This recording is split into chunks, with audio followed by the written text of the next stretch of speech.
Baik. Islam datang membawa risalah ketenangan. Dan memang Nabi Adam pun ketika pertama kali bertugas di bumi, Allah memerintahkan untuk memulai tugasnya di bumi itu langsung oleh Allah difirmankan, semua misi yang dikerjakan oleh Adam alaihissalam itu yang paling menariknya adalah disertakan dengan konsepsi ketenangan dan kesenangan. Jadi sebetulnya aktivitas dunia itu kalau kita mengikuti tuntunannya, itu prinsipnya itu tenang dan senang. Ingat itu ya, tenang dan senang. Baik, itu ada di Quran surah kedua Al-Baqarah di ayat 38. Qulna bitu minha jami'a fa imma ya'tiyannakum minni huda faman tabi'a hudaya fala khaufun 'alaihim wala hum yahzanun.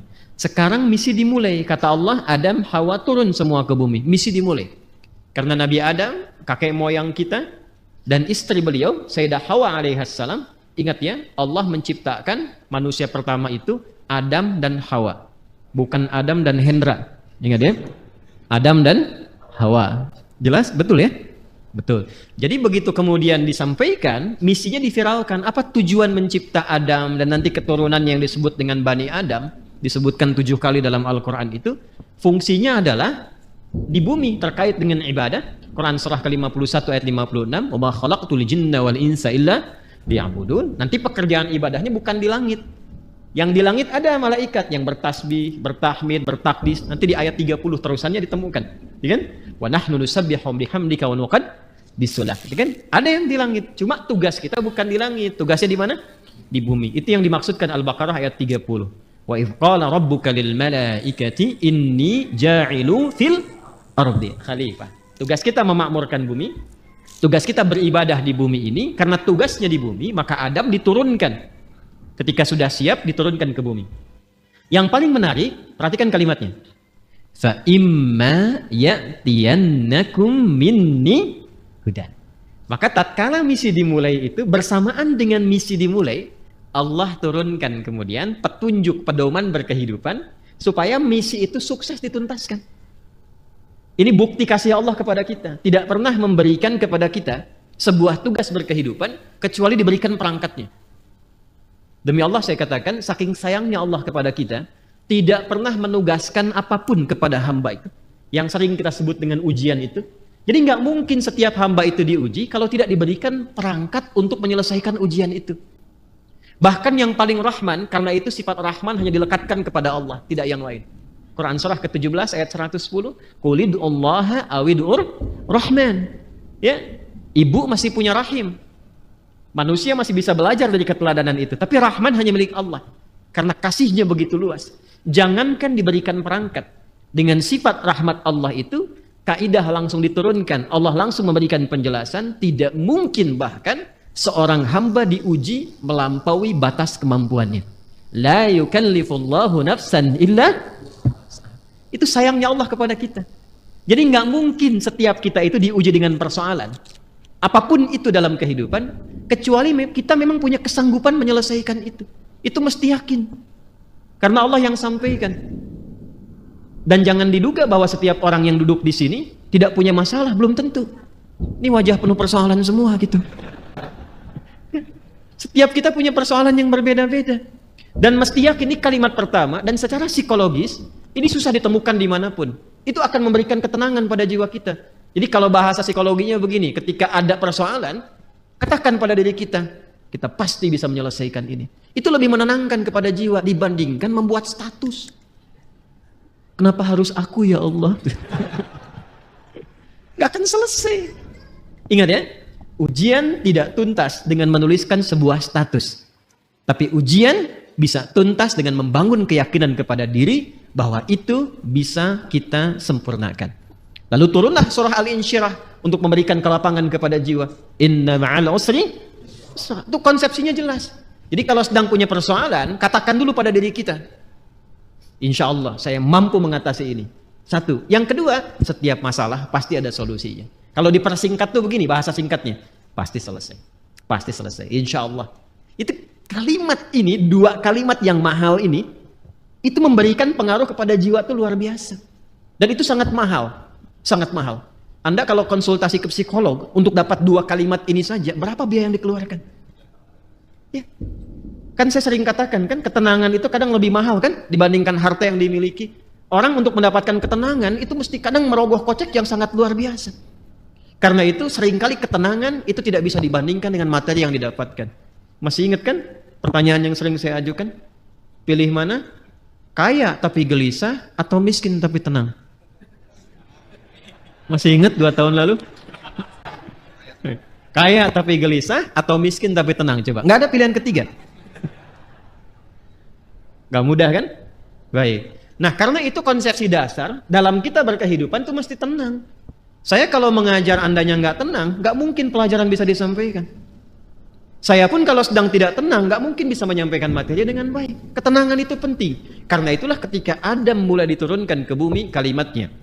Faman tabi'a hudaya fala khaufun. Fala khauf itu tidak ada kegelisahan. Apa lawannya gelisah? Tenang. Jadi konsepsi dasar keberhidupan di bumi itu sesungguhnya penuh dengan ketenangan. Dasarnya itu. Kapan ketenangan itu tiba? Faman tabi'a hudaya. Ketika petunjuknya diikuti.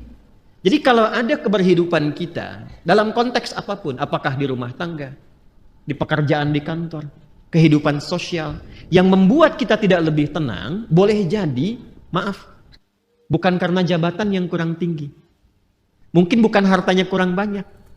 Bukan karena gelar belum banyak terkumpul. Boleh jadi interaksi kita dengan pedoman yang telah Allah tetapkan itu belum tinggi. Coba keluarkan pedomannya.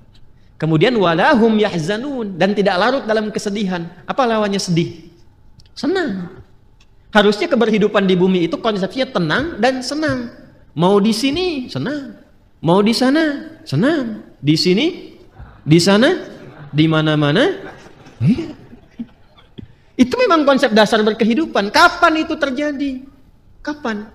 Bukan untuk disyairkan, dilirikan, tapi untuk dikaji. Ketika faman tabi'a hudaya, ketika pedoman itu diikuti. Karena itu, saking rahmannya Allah kepada kita, dari sejak generasi Adam alaihissalam, kemudian berganti berketurunan, Adam, Hawa menyatu, melahirkan keturunan. An-Nisa ayat yang pertama, ya ayyuhan nasu taqu rabbakumul ladzi khalaqakum min nafsin wahidah wa khalaqa minha wa batha minhuma rijalan katsiran wa nisaa wattaqullaha alladzi tasaaluna bihi wal arham innallaha kana 'alaikum raqiba. Adam, Hawa, Quran surah 4 ayat 1 menyatu melahirkan keturunan lelaki dan perempuan. Lalu menyebar semuanya ini. Berbeda-beda tempat. Ya, boleh jadi beda RT, beda RW, beda kecamatan sampai beda benua. Bahkan sukunya bisa tidak sama. Dalam bahasa Arab perbedaan komunitas disebut dengan sya'bun, jamaknya disebut syu'ubun. Suku disebut dengan kabilah, jamaknya qabail. Maka turun Quran surah ke-49 ayat ke-13. Ya ayyuhan nasu, hei semua manusia yang berinteraksi dalam kehidupan. Jadi kalau disebutkan nas itu sifat manusia yang punya sifat sosial, akan butuh orang lain, pasti berinteraksi. Kata Allah, hei semua manusia tanpa kecuali, yang dekat, menengah ataupun jauh. Jadi yang merasa dekat dengan orang lain, dekat dengan Allah, atau menengah ataupun tinggalnya di tempat yang jauh. Karena ya itu panggilan disebutkan 361 kali dalam Al-Quran, memanggil dengan semua jarak. Ayyuha, ayyunya munada, haknya tanbih. Ayyuha disebutkan 150 kali dalam Al-Quran, berfungsi untuk menguatkan dan mengingatkan. Kata Allah, saya tegaskan, saya ingatkan. Kalian semua itu, inna khalaqnakum min dzakari wa untha. Dengan keagunganku. Jadi, saking kita itu dinilai tinggi oleh Allah, maka ayatnya dibuka dengan kata inna, menggunakan bentuk ta'zimun nafsi li ta'zimi sya'ni. Rumus cepatnya begini, rumus cepatnya. Jika ada dalam Al-Quran dibuka dengan kata inna, nanya panjang, tidak pendek, karena ada inna. Jelas? Wal 'asr, Quran surah 103, wal 'asr innal insana lafi khusr. Itu yang pendek, innal insan. Ya, itu inna di situ huruf taukid. Inna harfu nasbin wa taukidin tansibul isma wa tarfa'ul khabara mabniyun 'alal fathi la mahalla lahu minal i'rabi. Itu gramatikal nahwunya. Tapi kalau ada panjang, inna Maka itu gabungan dari inna pendek plus na panjang, singkatan dari nahnu. Rumus cepatnya, kalau dibawa ke Quran terkait dengan Allah, jangan diartikan jamak. Awas, ini ngaji ilmu balaghah, jangan diartikan jamak, nggak tepat kalau jamak. Ya, karena itu kita harus bahas dengan ilmunya. Maka di ilmu balaghah nanti itu ada kaidah begini, ada kaidah nanti disebut dengan huruf-huruf menunjukkan ta'zimun nafsi, menghadirkan keagungan zat. Keagungan zat. Nah, menariknya di Quran itu, Allah kalau sudah menampilkan keagungan zatnya, itu selalu menggunakan kata inna panjang untuk memberikan kesan bahwa informasi yang disampaikan begitu agung. Jadi ada yang istimewa di informasi itu, nggak sama dengan yang lain-lainnya. Ada yang mahal nilainya, istimewa sekali. Saking istimewanya Allah menghadirkan keagungan zatnya untuk menunjukkan keagungan informasi yang disampaikan. Contoh, tiap hari ada siang ada malam ya, sebelum kehidupan berakhir. Malam itu kan normal, setiap berganti. Sekarang malam, kemarin ada malam? Ada ya? Baik, malam itu bahasa Arabnya lail. Tapi ketika yang ada istimewa di malam itu, makanya pakai tak di ujungnya. Dari lail jadi lailah. Saya tanya begini, kemarin saat Ramadan ada malam yang istimewa nggak? Namanya malam apa? Lailatul Qadar. Baik ya, kalau ada tak berarti istimewa ya. Coba lihat surahnya, surah ke-97. Bukankah ketika menyebutkan malam Al-Qadar itu di depannya pakai inna panjang? Inna anzalnahu fi, untuk memberikan kesan bahwa informasi yang disampaikan begitu istimewa. Nah, kita ini manusia itu bukan makhluk biasa. Ini makhluk istimewa, Pak, Ibu. Jadi jangan melihat diri kita itu sebagai sesuatu yang rendah, tidak. Allah murka itu. Ya, kita itu makhluk yang istimewa. Saking istimewanya, itu Allah sudah menyampaikan dengan kalimat yang sangat indah dan menghiasi kita dengan segala kemuliaan dari ujung kepala sampai ujung kaki. Itu mulia. Buka Quran surah ke-17 Al-Isra ayat ke-70. Walaqad karramna bani Adam. Tuh, ada lam, ada qad. Lamnya taukid, qadnya tahqiq. Ya, jadi qad itu bisa tahqiq, bisa takrib, bisa taukid. Walaqad karramna, dan aku tegaskan kata Allah, aku jamin. Dengan keagunganku kata Allah, aku berikan semua sifat-sifat kemuliaan pada semua anak cucu Adam. Jadi dari ujung kepala sampai ujung kaki itu kita itu mulia. Ingat, harus paham ini ya. Saking mulianya kita ini dijaga oleh Allah supaya semua bagian tubuh kita itu tidak berinteraksi dengan segala yang bersifat hina. Karena itu semua fungsi tubuh kita harus digunakan pada yang baik-baik, pada yang mulia-mulia. Untuk itulah kenapa ada ayat turun membimbing tentang bagaimana cara menatap. Jadi melihat saja diatur. Kalau binatang kan tidak diatur. Coba lihat, monyet kan segala dilihat kan? Halo? Kenapa jadi tegang begini? Coba keragunan. Lihat monyet. Monyet segala dilihat kan? Apa saja dilihat? Pisang dilihat, kacang dilihat, antum dilihat. Ibu-ibu mau pakai jilbab mau nggak pakai jilbab dilihat juga. Mau yang ada aurat, yang terbuka aurat, yang tertutup dilihat juga. Itu siapa? Monyet. Saya ulang, itu siapa? Monyet. Jangan disalahkan. Ada ibu-ibu lewat misalnya aurat terbuka, dilihat. Wih, haram, nggak bisa, monyet kok. Karena kita bukan monyet, kita bukan binatang, maka diatur. Penglihatannya diatur. Jangan melihat yang tidak mulia kata Allah. Karena matamu itu mulia. Maka turunlah Quran surah Cahaya. Surah 24. Ayat 30 untuk laki-laki. Ayat 31 untuk perempuan. Qul lil mu'minina yaghuddu min absar. Wa qul lil mu'minati yaghuddna min absar. Kata Allah, kamu itu makhluk mulia. Karena itu pandanganmu pun harus mengarah pada yang baik saja. Ketika yang dipandang itu nggak bagus, palingkan. Ghaddul basar itu bukan nggak boleh lihat. Ketika yang dilihat tidak layak, jangan dilihat. Gambar-gambar yang tidak elok, jangan dilihat. Tontonan yang tidak bagus, jangan dilihat. Proyek yang bukan punya Anda, jangan dilihat. Alas kaki keluar dari sini bukan punya Anda, jangan dipaksakan dilihat-lihat. Paham? Kenapa? Karena kita itu mulia. Maka muncul hukum haram. Haram itu akarnya seakar dengan kata hormah. Diserap ke dalam bahasa Indonesia menjadi hormat. Hormat itu dari bahasa Arab. Asalnya hukum haram itu, ini dasarnya filosofinya, maknanya. Kenapa hukum haram ini muncul? Dasarnya bukan ingin membatasi manusia beraktivitas, bukan. Tapi Allah menginginkan kehormatan kita terjaga. Jangan dilakukan. Kalau kamu mengerjakan ini, kehormatan kamu runtuh di hadapan Allah dan manusia. Coba silahkan cek. Kalau ada orang mencuri dan diketahui mencuri dipublikasikan, kehormatannya runtuh tidak? Runtuh. Pezina diketahui, runtuh. Pembegal, pencuri, perampok, koruptor, terbuka, runtuh. Allah tidak ingin. Allah tuh sayang dengan kita. Jangan sampai terjadi. Jadi tidak harus semua dilihat. Yang melihat semuanya tanpa batasan, siapa? Jadi kalau ada manusia ingin selalu melihat tanpa ada batasan, ya patut dipertanyakan, di mana nilai kemanusiaannya? Jelas sampai di sini?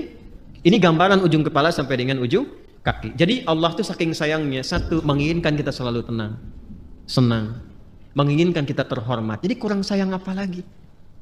Kurang sayang apa lagi?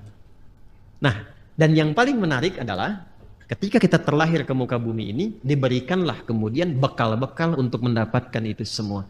Ini karena edisi spesial, saya akan menggali ini saja, karena ini sekaligus yang memberikan sebuah petunjuk langsung dari Al-Quran dan hadis-hadis Nabi Muhammad SAW untuk mendapatkan ketenangan tadi, kenyamanan tadi, keterjagaan tadi. Maka sejak manusia terlahir, diberikanlah fitrah berkehidupan, ditanamkan dalam jiwanya yang akan menjaga dia tetap dalam status yang terhormat di hadapan Allah.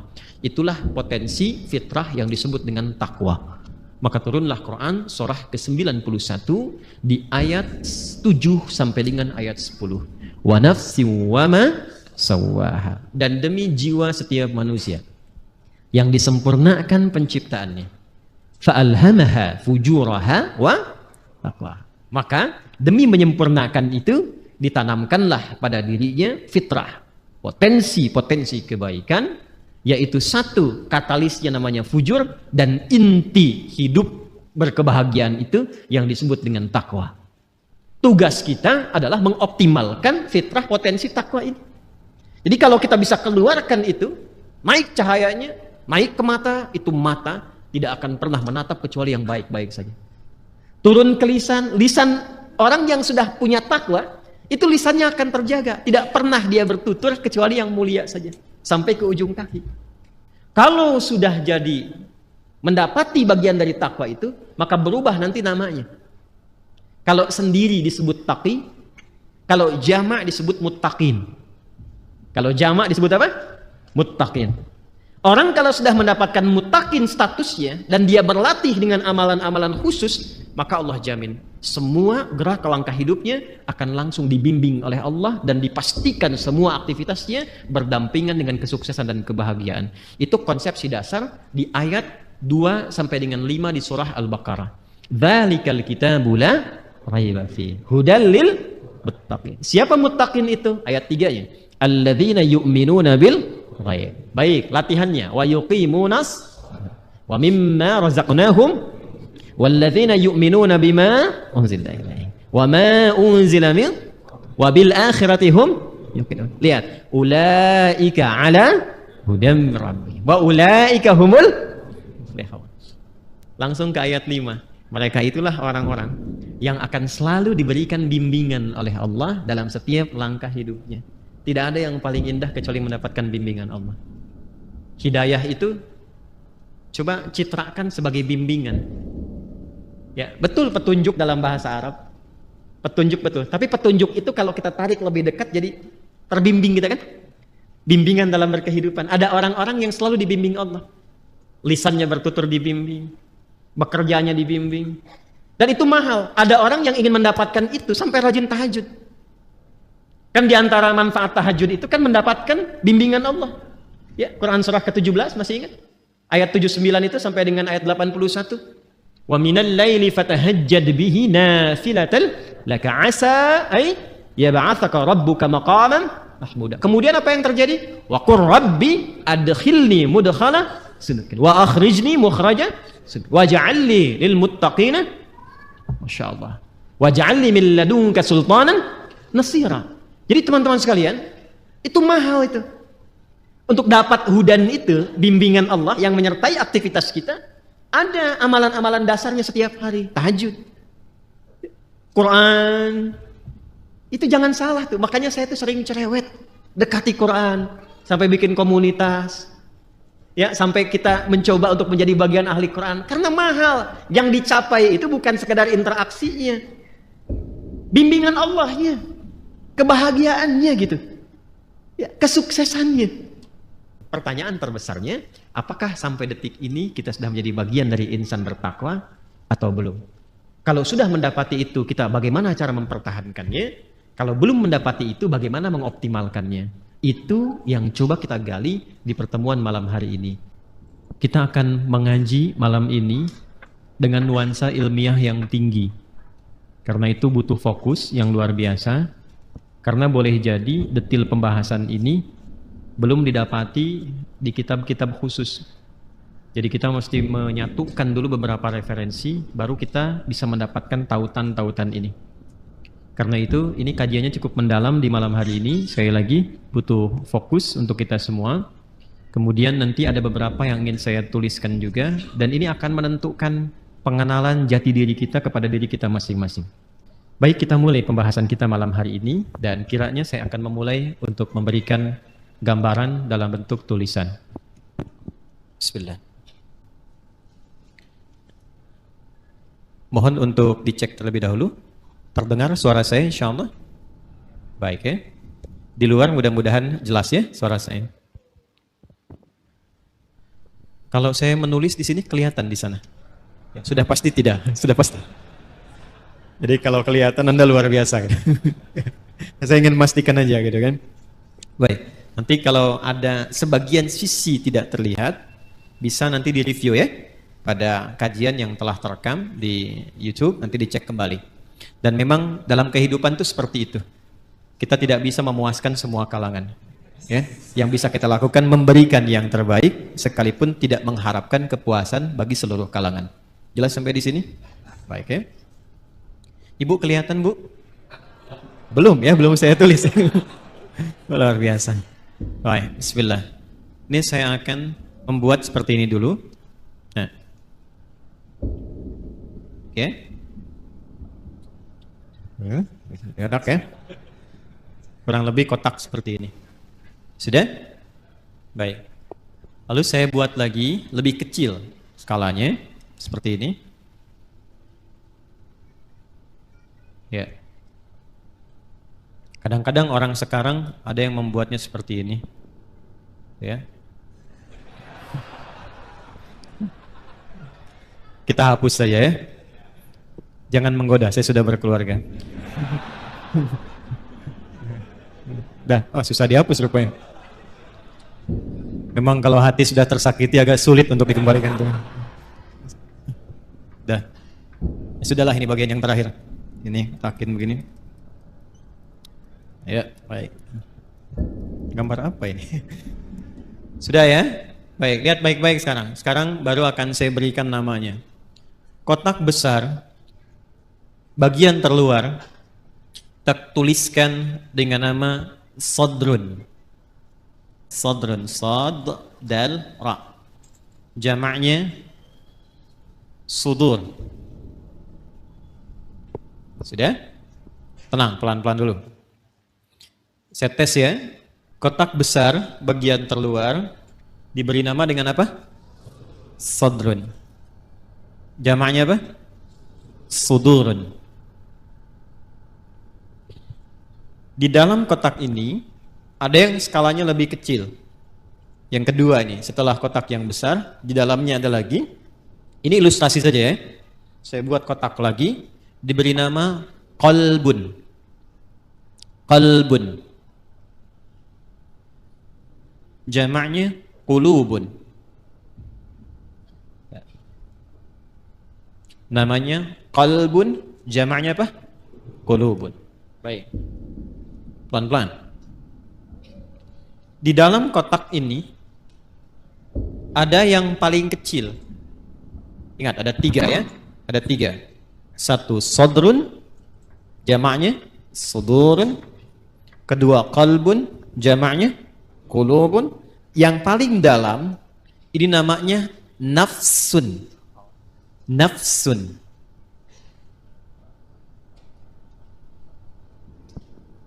Nafsun. Apa jamaknya? Nafsun. Pelan-pelan. Jamaknya, namanya nafsun, jamaknya bisa 2. Bisa anfus, bisa nufus. Ya?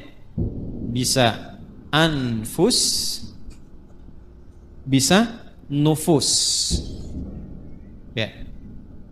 Anfus dan nufus. Infus tidak ada kaitannya. Ya. Jadi nafsun jamaknya anfus dan nufus. Sudah. Di dalam nafsun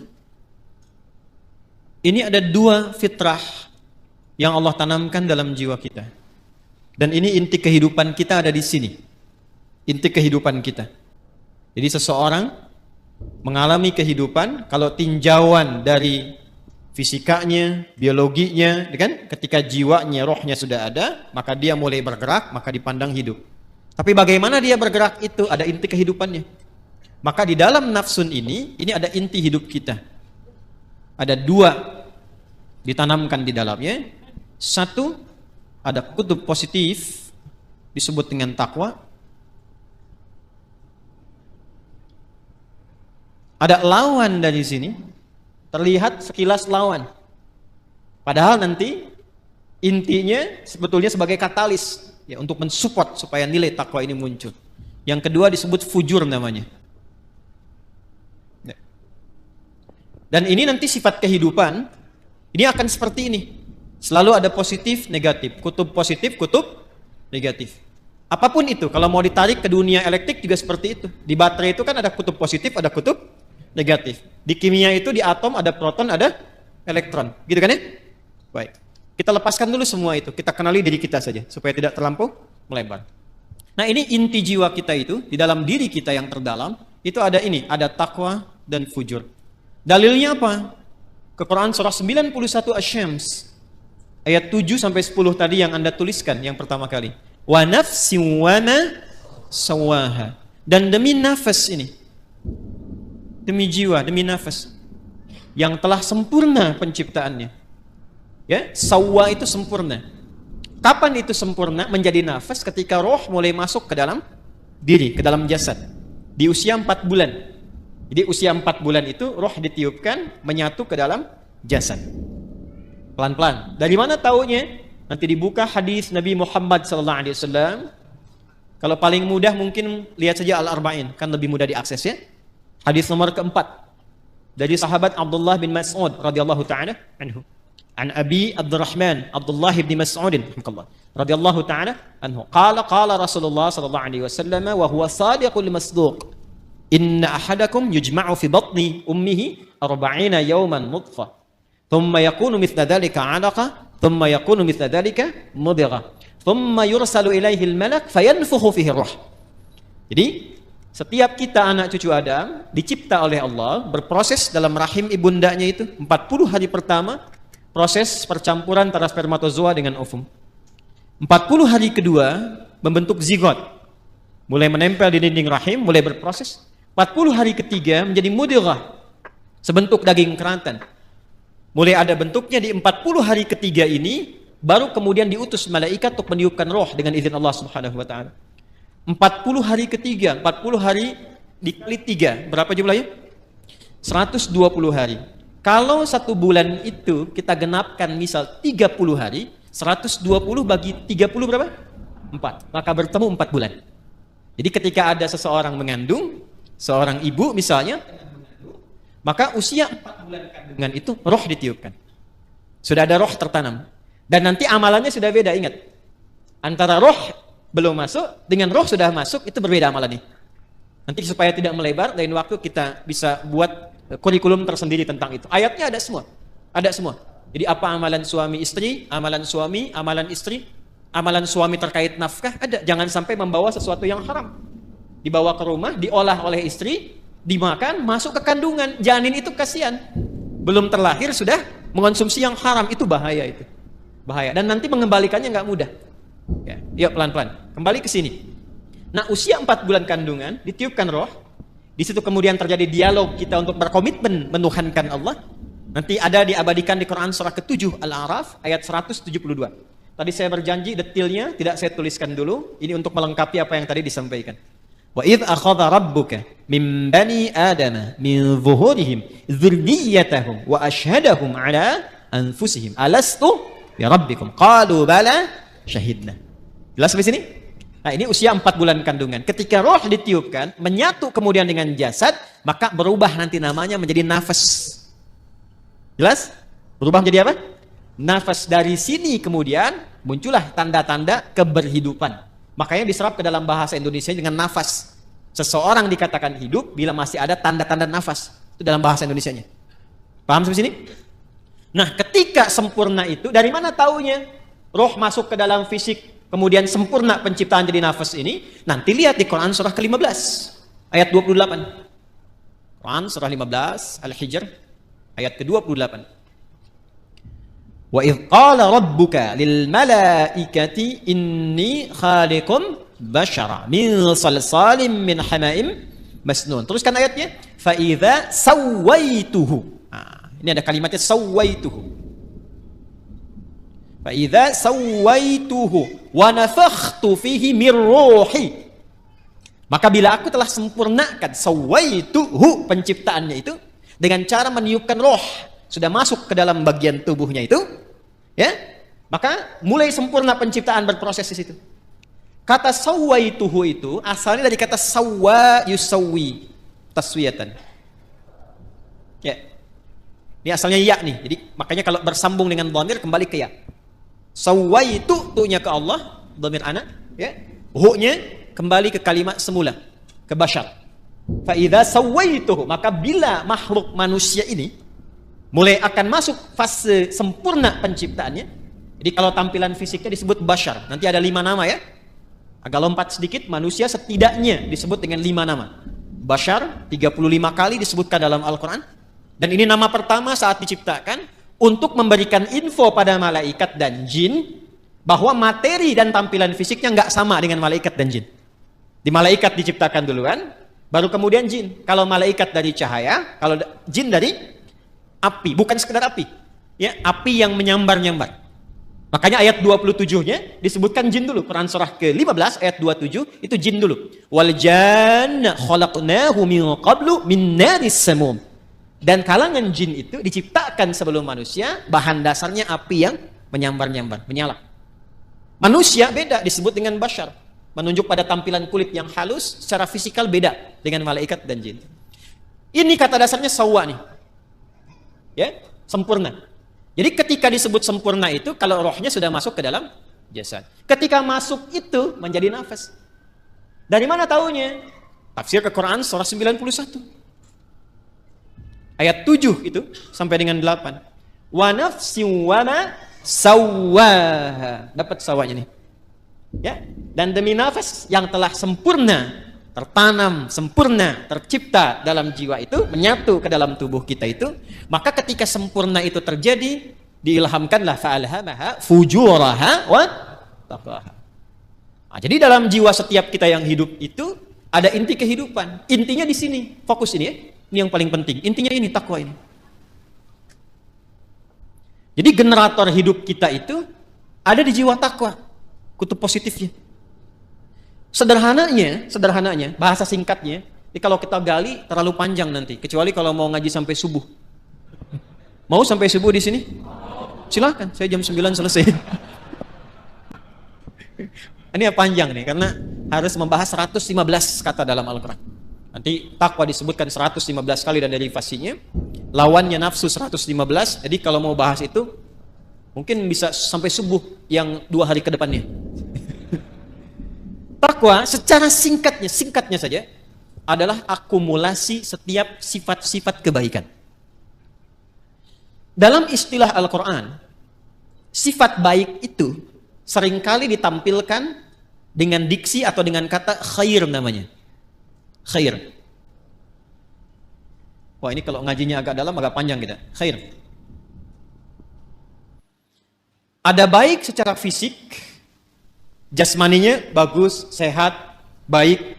Itu biasanya orang Arab menyebut dengan kata thayyib. Thayyib. Kata thayyib pertama ada di Al-Baqarah ayat 168. Ya ayyuhan nasu kulu mimma fil ardi halalan thayyiban. Jadi kalau kita mau makan, kata Al-Quran, coba cari bahan makan itu, bahan dasarnya dengan cara yang legal. Jangan melanggar hukum. Jangan mencuri, jangan korupsi, jangan merampok, membegal, mengambil hak orang lain, jangan dilakukan. Kalaupun sudah dapat dengan cara yang halal, maka cari yang dikonsumsi itu yang menyehatkan untuk tubuh. Jadi tidak semua yang diinginkan itu mesti dimakan. Ini satu kalimat ini kalau benar dipraktekkan, insya Allah tubuh kita itu sehat. Jadi kata Al-Quran, kalau mau makan, cari yang menyehatkan. Boleh, silahkan. Mungkin variasi menunya ada, tapi sekiranya tidak menyehatkan, tidak harus dikonsumsi. Jelas ya? Itu indah sekali, sehingga membuat tampilan fisik kita itu sehat. Sambal bagus, tapi sambal satu baskom tidak bagus. Membuat fisiknya sehat, kuat, itu namanya apa? Thayyib. Tapi kan tidak semua yang fisiknya sehat itu sifatnya juga sehat. Kan ada orang-orang yang tampilannya bagus, rapi, bersih, fisiknya kuat, tapi sifatnya kan nggak baik juga. Kan ibu tahu ya, Bang Thayyib itu. Dia kan sehat sebetulnya kan, fisiknya kuat, tapi 2 kali puasa, 2 kali lebaran, pulang-pulang. Ada apa itu?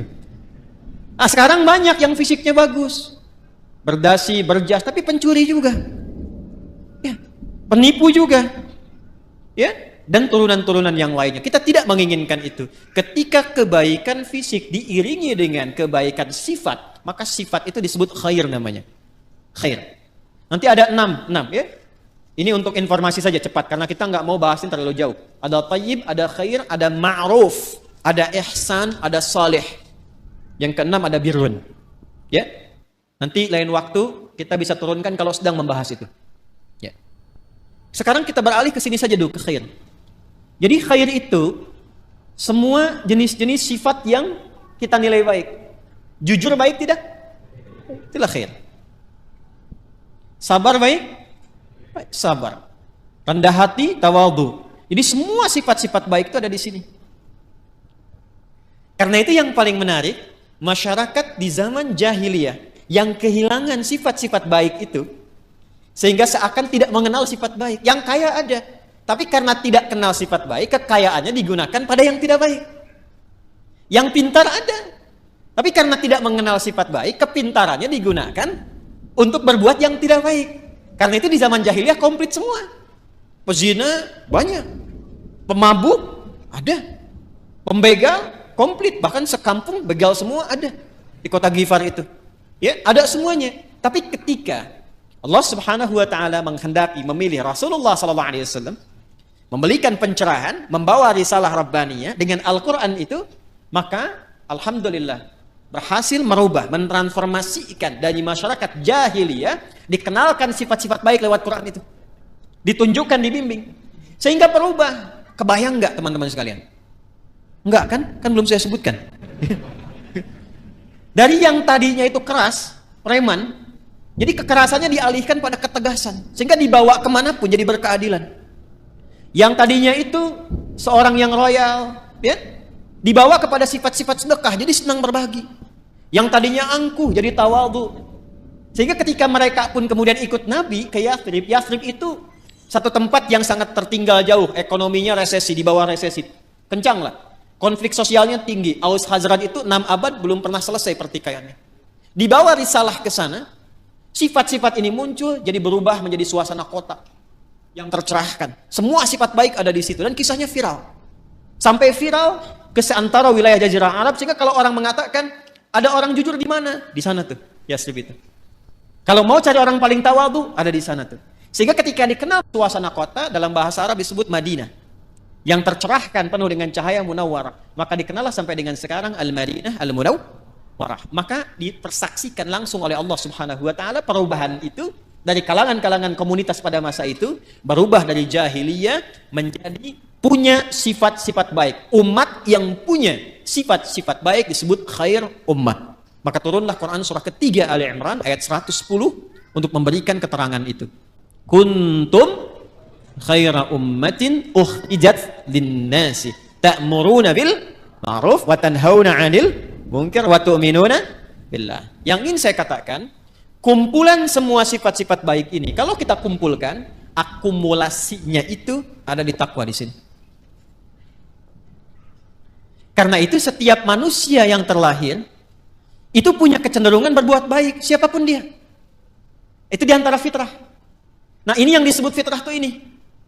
Jadi kembali ke fitrah tuh kembali ke sini. Ya, kembali ke fitrah, kembali ke sini. Menjadi lebih meningkat, tereksplor jiwa takwanya. Apa diantara fitrah itu? Yang pokok dua. Satu adalah kecenderungan pada kebaikan. Karena itu manusia sejelek apapun itu tetap sebetulnya punya fitrah baik dalam jiwanya. Punya fitrah baik.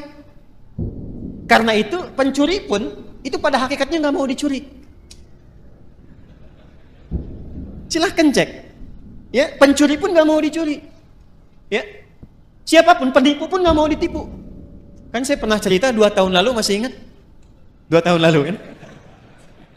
Ya kan? 3 orang pencuri, 1 ketuanya, 1 asisten, yang 1 anggota kan? Begitu mereka mencuri itu, tiba-tiba setoran. Biasa setorannya sekian, yang 1 kurang, yang asisten. Begitu dicek, ternyata dia nyimpan di belakang sakunya. Ketahuan, kata bosnya, kamu mencuri ya, padahal mereka baru mencuri. Jadi sejatinya, setiap manusia itu tidak ingin berbuat curang. Hatinya pasti menolak. Nah, itu fitrah yang harus disentuh untuk kembali. Karena itu saya tidak terbiasa untuk mencela misalnya. Ya, yang sudah tercela itu nggak harus dicela lagi.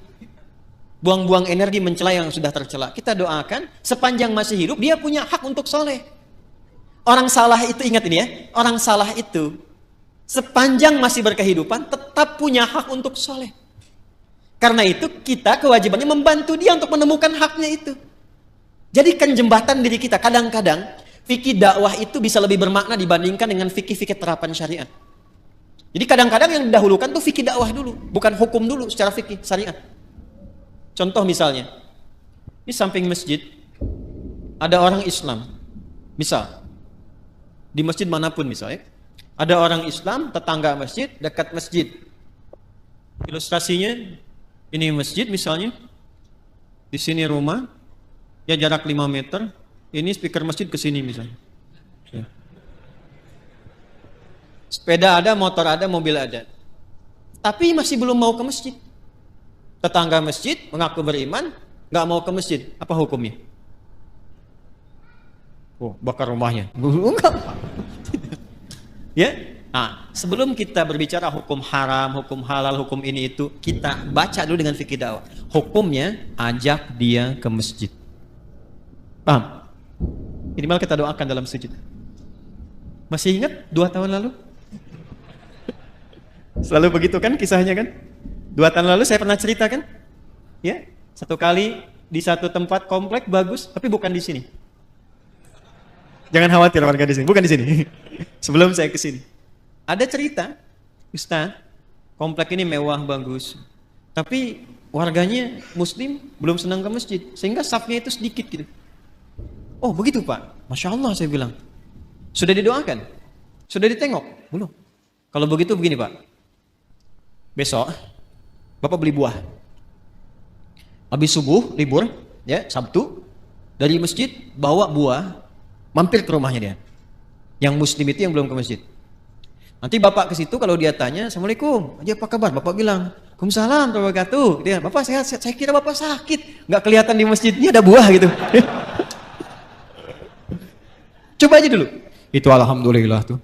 Pekan depannya, nambah jamaah itu. Udah ke masjid. Kadang-kadang itu masih didahulukan deh. Itulah khair. Itulah khair. Jadi akumulasi dari setiap ini, khair itu membentuk karakteristik apa? Takwa. Nah ini mesti dioptimalkan. Karena kalau ini keluar, setiap kita insya Allah otomatis jadi orang baik. Ya, pasti dia orang baik tuh, insya Allah. Karena Allah yang jamin. Ini mesti dioptimalkan. Nah, untuk menjadikan percepatan ini keluar, maka ada katalisnya. Belajar kimia ya? Ya. Kan ada ikatan-ikatan itu ya, termasuk yang mempercepat. Untuk mempercepat cepat ini keluar, muncul. Ya, kalau mangga pengen cepat matang dia apa?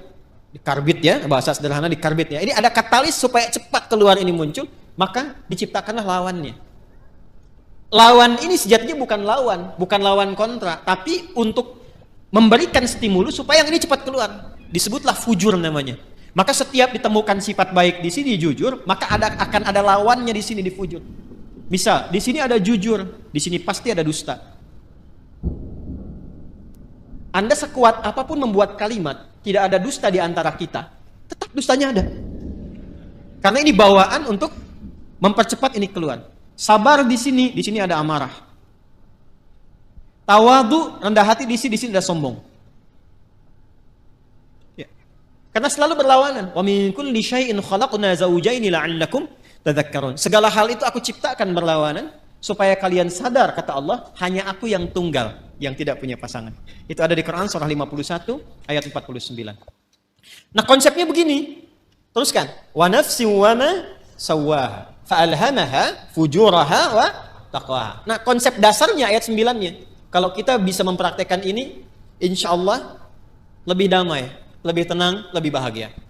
Walaupun mempraktekkan tidak semudah mengucapkan. Qad aflaha man zakka. Dijamin kata Allah. Jadi qad itu ada tahqiq, ada takrib. Takrib itu untuk mendekatkan sesuatu. Jadi kalau informasi ada pakai qad berfungsi takrib, artinya momennya sudah dekat. Misal, kan kalau mau salat ada iqamah ya? Qad qamatis salatu qad qamatis salah. Nah, dengar itu? Dengar ya? Qad qamatis salah maksudnya apa? Salat sudah dekat, siap ditunaikan. Qadnya takrib di situ. Ada yang bermakna tahqiq, taukid, penguat, penjamin. Ya, yang di sini itu penjamin, penguat. Ya, qad aflaha man zakkaha. Kata Allah, aku jamin. Orang akan mendapatkan atau cenderung lebih bahagia, lebih sukses, lebih nyaman hidupnya, zakkaha bila mampu menyucikannya. Ini mahal sekali kalimatnya. Teman-teman, ikhwan, ibu dan bapak, mencuci, tahu mencuci? Sudah pernah nyuci kan? Mencuci, misal mencuci pakaian, baju. Kalau ada orang mencuci baju, maaf, yang dibuang itu kotorannya atau bajunya? Kotorannya, yakin ya? Bukan bajunya kan? Oh ya. Jadi kotorannya. Supaya apa dicuci? Bersih. Apa lawannya bersih? Kotor. Masya Allah. Jadi kotor itu diciptakan oleh Allah bukan untuk menjadikan tampilan kita kotor, bukan. Tapi untuk menampakkan kebersihan. Sebab gak mungkin ada bersih kalau gak ada kotoran. Jadi filosofi kotor itu bukan untuk menjadikan kita menjadi kotor, bukan. Tapi supaya bersihnya tampak. Sebab kalau gak ada kotornya ngapain dicuci? Jelas ya? Nah, jadi ini poinnya. Jadi cara membacanya itu, ini kalimatnya tinggi. Makanya dibacanya nanti pakai isti'arah di balaghah. Membacanya tinggi sekali. Jadi mencuci itu bukan bermaksud menghilangkan jiwanya, bukan. Bukan menghilangkan pakaiannya, tapi ditampakkan lawannya ini supaya yang bersih muncul. Gelas bisa dilap, kapan dilap? Kalau kelihatan ada debunya. Wajah dilap-lap, kenapa? Karena ada kotoran yang tampak di wajah. Kalau nggak ada yang kotor ngapain dilap? Jelas ya? Baik. Nah, ini cara membacanya, terapkan ke sini. Amarah itu diciptakan bukan ingin menjadikan seseorang itu pemarah, bukan. Tapi supaya sabarnya muncul. Sebab kalau marah nggak diciptakan, bagaimana sabar bisa muncul? Tuh, kan? Di luar nggak tahu tuh. Ya, coba deh begini. Maaf ya, ibu dan ibu, suami pulang dari kantor ke rumah nih. Pokoknya nggak ada apa-apa, nggak ada hujan, nggak ada angin, nggak ada macam-macam, nggak ada permasalahan. Begitu buka pintu, assalamualaikum, ibu jawab waalaikumsalam, ibu langsung bilang, sabar ya pak, sabar gitu. Kira-kira respon pertama apa yang akan ditampilkan oleh suami? Mama sehat. Nggak mungkin kan itu muncul, kecuali ada amarah dulu, baru sabar muncul. Jadi ternyata sabar itu bisa muncul kalau amarahnya sudah keluar. Maka cara memandang setiap persoalan itu paling gampangnya, ingat ya, tadi saya katakan mudah diucapkan, tapi juga tidak mudah untuk dipraktekkan, perlu berlatih. Ketika ada sesuatu yang tidak disukai, cepat cari lawan yang disukai. Karena fujur itu ditampilkan supaya takwanya muncul. Jadi kalau sekiranya Anda melihat berita, mendengar misalnya, ya, ada yang berdusta, tandanya kita harus jujur. Ada yang sombong, tandanya kita harus rendah hati. Ada yang cemberut, lawan cemberut apa? Senyum. Ada yang menangis, lawan menangis apa? Ibu pulang ke rumah, datang suami lihat istri sedang cemberut, ya kan? Waalaikumsalam. Ini ada gelang baru 1 kilo. Biasa. Tapi kan ini nggak mudah. Apalagi kalau ada persoalan-persoalan hikmah, kadang-kadang nggak seperti itu pula. Tapi ini standarnya. Jadi yang saya ingin katakan adalah, itu di takwa semua sifat baik. Yang fujur itu katalis, stimulusnya supaya cepat naik. Persoalannya apa? Persoalannya, kalau fungsinya itu tidak sesuai seperti yang Allah tetapkan. Jadi keluar dari fungsi. Nah, ini yang diinginkan oleh setan. Setan itu sejak mula dia mengajukan proposal untuk menggoda anak cucu Adam dan ikut turun ke bumi, dia sudah mengajukan permohonan kepada Allah untuk menggoda, memanfaatkan sifat fujur supaya dia berdiri sendiri, bocor, keluar punya jalur sendiri. Yang seharusnya mensupport takwa muncul, dibikin bocoran di sifat fujur itu supaya keluar sendiri punya jalur. Itu ada di Quran surah keempat An-Nisa ayat 118. Ya. La'anahullah. Kemudian dia berkata, wa qala la attakhidanna min ibadika nasiban mafruḍa. Coba Pak, lihat. Nanti kalau ngaji lagi bawa mushaf ya. Ya, Quran surah keempat ayat 118. Paling kanan tuh agak ke bawah. Setan dilaknat oleh Allah, lantas dia mengajukan permohonan. Ya Allah, perkenankan aku. Ya, berikan aku kesempatan untuk membuktikan aku lebih hebat dibandingkan dengan Adam, katanya. Selalu begitu. Caranya bagaimana?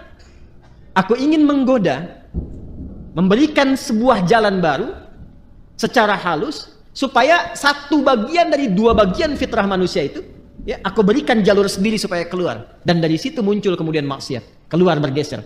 Bergeser dari jalur yang benar itu disebut dengan fusuk, ya, pelanggarannya disebut dengan asa, sifatnya disebut dengan maksiat. Maka dibuatlah oleh setan itu sebuah jalur baru, ya, dengan cara yang halus, seakan-akan tak terasa, kayak air meresap tiba-tiba basah, gitu. Dalam bahasa Arab disebut dengan was-was. Maka dia masuk dari jalur ini, dari atas, sudur. Alladzi yuwaswisu fi, masuk lewat sini, menghembuskan penyakit ke kolbu juga, ya. Kemudian tembus ke sini ke nafas, jalurnya ke sini ke fujur. Perhatikan, fokus baik-baik. Yang seharusnya bersifat begini, menjadi katalis, dibikin jalur sendiri keluar ke sini. Sehingga apa? Ini amarah yang seharusnya mensupport sabar, dia keluar sendiri ke sini. Ya, kalau bahasa apa Rusianya tuh ujuk-ujuk ya. Ya. Ujuk-ujuk marah aja gitu, ya. Ini ke sini nih. Jadi ini keluar nih. Jadi kalau dia keluar sendiri, akhirnya menjadi sifat mandiri yang jelek, yang buruk, ya, yang buruk. Sesuatu yang buruk itu dalam bahasa Arab disebut dengan su namanya. Apa? Su. Jadi ini mandiri dikeluar nih, dusta keluar sendiri, amarah keluar sendiri. Maka dia keluar dari fujur ini kepada nafas. Keluarlah dari sini ini su. Jadi setan memberikan was-was, memerintahkan tuh ammar. Ya, kalau memerintahkan kepada sifat ammarah berkali-kali terus begitu. Maka muncullah Quran surah ke-12 Yusuf ayat 53. Tadi Anda tuliskan. Ya. Untuk menggambarkan itu, wa ma ubarni'u nafsi innan nafsa la ammaratum bisu illa ma rahima rabbi. Aku nggak bisa menilai diriku itu orang suci. Fala tuzakku anfusakum. Jangan menilai diri kita suci, tidak. Sepanjang masih hidup, akan selalu ada peluang setan menggoda dan membocorkan sifat fujur ini. Sehingga keluarlah perbuatan su dari nafas. Kita menyingkatnya karena nafas asalnya netral, nafas itu netral. Tapi ketika yang keluar su, kita sering satukan nafas dengan su, jadi nafsu. Oh. Ini kan bahasa kita saja ini. Asalnya begitu. Padahal nafas itu netral tadinya. Ya, nafsu itu netral. Cuma kenapa menjadi negatif? Karena ini yang dimaksudkan. Su keluar dari sinilah, ammaratun bisu, keluarnya dari sini. Ini yang menjadikan kadang-kadang manusia alih-alih dia jujur, kemudian dia berdusta. Alih-alih dia tawadhu, kemudian dia sombong. Penyebabnya itu. Ya, penyebabnya itu. Ini yang menjadikan dalam jiwa kita selalu ada pergolakan. Ya, selalu ada pergolakan, nggak pernah berhenti, nggak pernah selesai. Ini pun Anda keluar dari sini, itu nggak selamanya langsung pada satu tujuan. Pasti akan bergolak dulu nih. Ya, ini masih macet, tar aja dulu sini dulu gitu kan. Udah cepat pulang gini, macam-macam tuh. Ya, akan ada selalu seperti itu. Nah, sesuatu yang bergolak, tidak pernah tenang pada satu keadaan, itu bahasa Arabnya disebut dengan kolbun. Dari kata qoluba yaqlabu. Sesuatu yang senantiasa bergolak. Karena itu tempat bernaungnya nafas disebut dengan kolbu, untuk memberikan kesan bahwa di dalamnya selalu ada pertarungan antara nilai-nilai kebaikan diakumulasi oleh takwa dengan bisikan-bisikan setan yang membuat fujur itu mandiri untuk keluar. Apakah Allah membiarkan begitu saja? Tidak. Allah punya sifat Rahman, punya sifat Rahim, dan rahmat Allah kepada hambanya itu tidak bisa dinilai, saking luasnya. Saking luasnya. Maka saking sayangnya Allah kepada kita, ditetapkanlah dua hal. Dan ini yang betul-betul kita jaga. Betul-betul kita jaga. Untuk bisa mengoptimalkan takwa ini, sekaligus menekan supaya fujurnya tetap ada fungsinya. Kalau bisa kita kerjakan dan optimalkan dua hal ini, maka tidak ada tempat bagi setan untuk membangun celah pada jiwa kita. Satu, secara fitrah, Allah tugaskan malaikat untuk mensupport jiwa takwa itu. Jadi ada malaikat yang bertugas juga mendampingi kehidupan kita, yang diantaranya memberikan dorongan-dorongan pada kebaikan.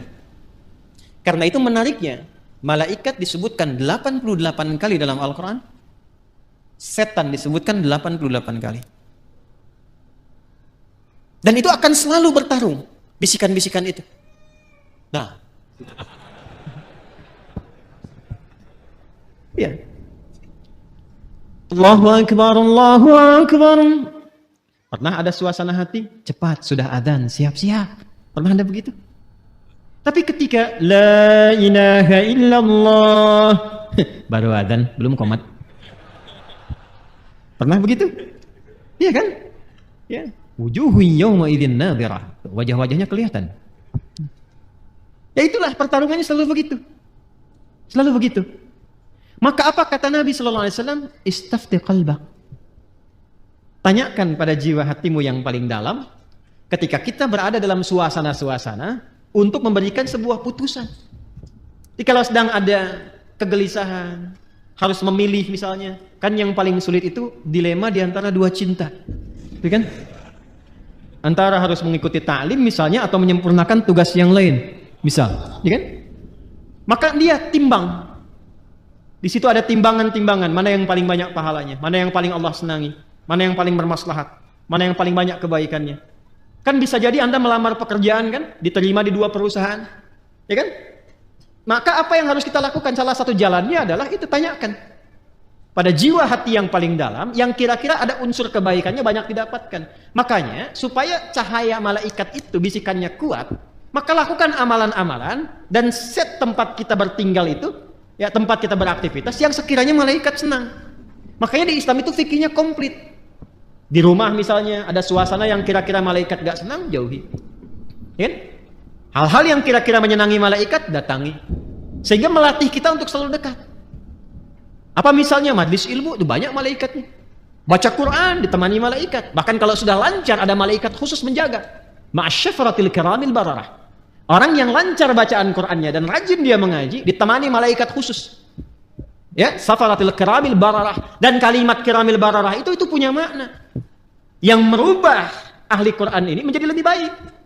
Makanya saya sering katakan ahli Quran yang benar itu bukan dilihat dari berapa banyak khatamnya, berapa lancar bacaannya, dilihatnya berapa bagus perubahan pada perilakunya.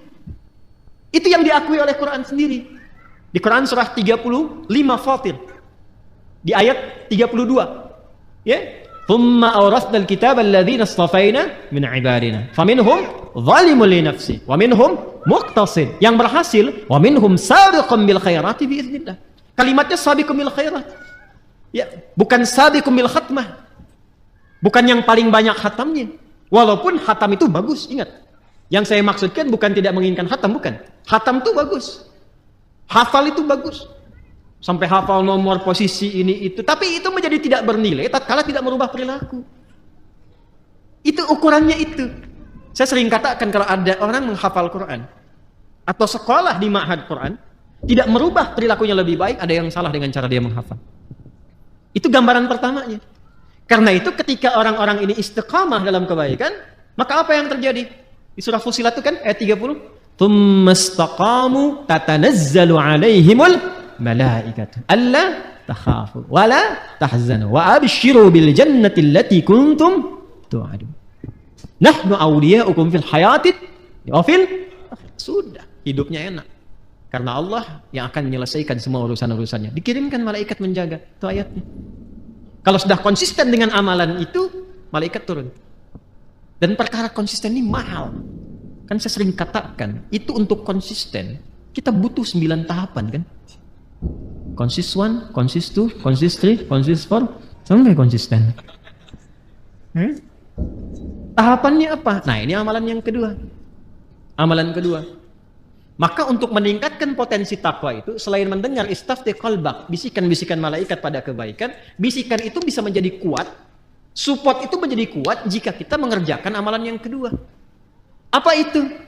Itulah yang disebut dengan ibadah. Dengan ibadah itu nanti amal keluar menjadi saleh. Maka muncullah istilah amal saleh. Maka desain ibadah sejatinya itu untuk kita sendiri. Ya, orang nggak ruku, nggak sujud terhadap Allah, nggak sholat, nggak menurunkan status Allah sebagai Tuhan.